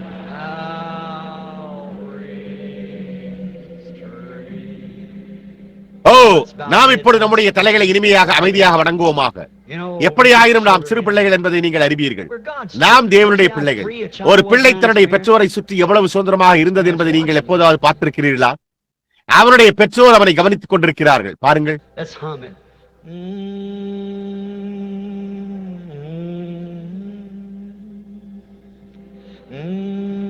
நாம் அதை வாய் திறவாமல் மௌனமாக பாடுவோமாக. மகத்தான அக்கிரிஸ்தம்பமாக அவர் இங்கே நின்று கொண்டிருப்பதை காண்பதற்காகவே அவர், நான் தேவனிடத்திலிருந்து வந்தேன், நான் தேவனிடத்திற்கு செல்கிறேன் என்றார். அவர் வனாந்திரத்தில் மோசையோடு இருந்த லோகாசாய் அக்னிஸ்தம்பமாய் இருந்தார். அவர் கல்வாரியில் மரித்து மீண்டும் உயிர்த்தெழுந்தார். சவுல் தமஸ்குவுக்கு போகும் வழியில் இருந்தபோது அதே அக்னிஸ்தம்பம் அவனை வீழ்த்தினது. அவர், கர்த்தாவே, நீர் யார் என்று கேட்டார். அவர், நானே இயேசு என்றார். அவர் தேவனிடத்திலிருந்து வந்தார். அவர் தேவனிடை சென்றார். விஞ்ஞான நிரூபணத்தினால், சபையின் நிரூபணத்தினால், ஒவ்வொரு காரியத்தினாலும் நம்மோடு அடையாளம் காட்டப்பட்டிருக்கிறார். He's the interpreter.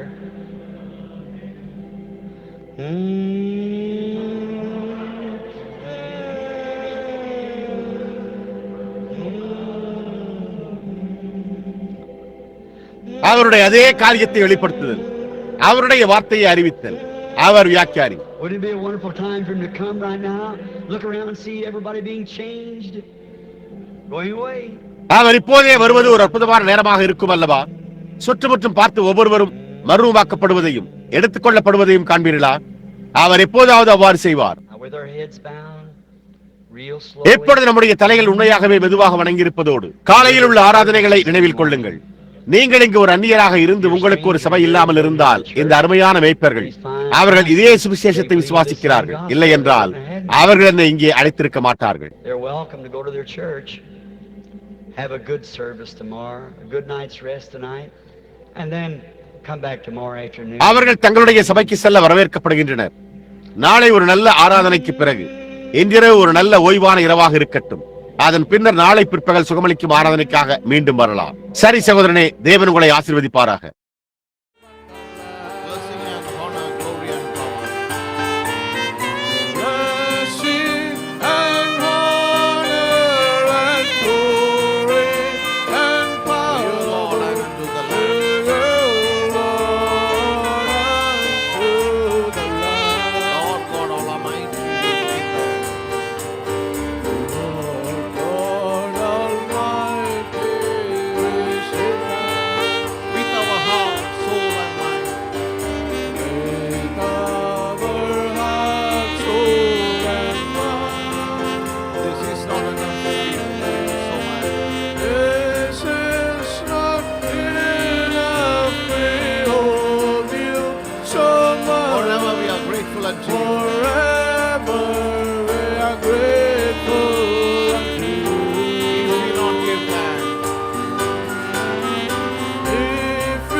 செலுத்தாமல் போனாலி கற்கள் செல்லு ஆட்டுக்குட்டிக்கே மகிமை.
இயேசுவை தரிசிக்கும் நேரத்தில்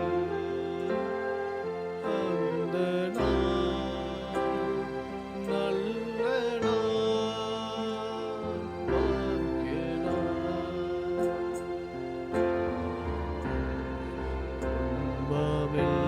துன்பமெல்லாம் மறைந்து இன்னலெல்லாம் மாறிப்போம்,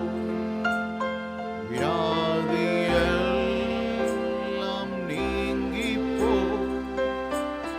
நாயகன் நம் இயேசுவா, மகிமையில் இயேசுவை தரிசிக்கும் நேரத்தில் அந்த நாள் நல்ல நாள், பாக்கிய நாள்.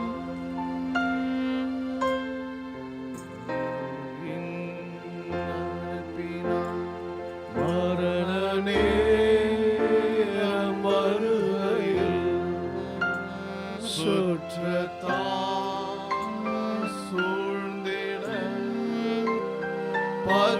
பற்றுள்ளோர் பதறிட, ஓ மகிமையில் இயேசுவை தரிசிக்கும் நேரத்தில் அந்த நாள் நல்ல நாள், பாக்கிய நாள். மகிமையில் இயேசுவை தரிசிக்கும் இயேசுவை தரிசிக்கும் நேரத்தில் அந்த நாள் நல்ல நாள், பாக்கிய நாள். உலகத்தின் மாந்தரே கலங்காதீர், வாருமே இயேசுவை அண்டினார், பேராசை மாறிப்போம். மகிமையில் இயேசுவை தரிசிக்கும் நேரத்தில் நல்ல நாள், பாக்கிய நாள்.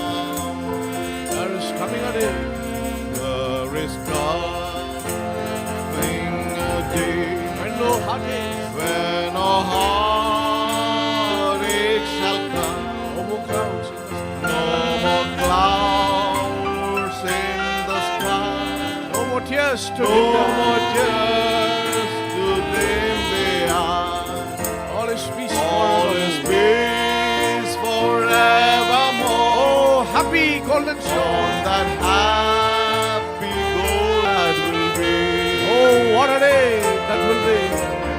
What a day that will be When my Jesus I when my Jesus I shall see, and I look upon his and I look upon his face, the one who said one who saved me by his grace, when he takes me by the when he takes by the hand and leads and me through the leads promised me land. through the promised land. What a day, glorious day. What a day, glorious day That will be.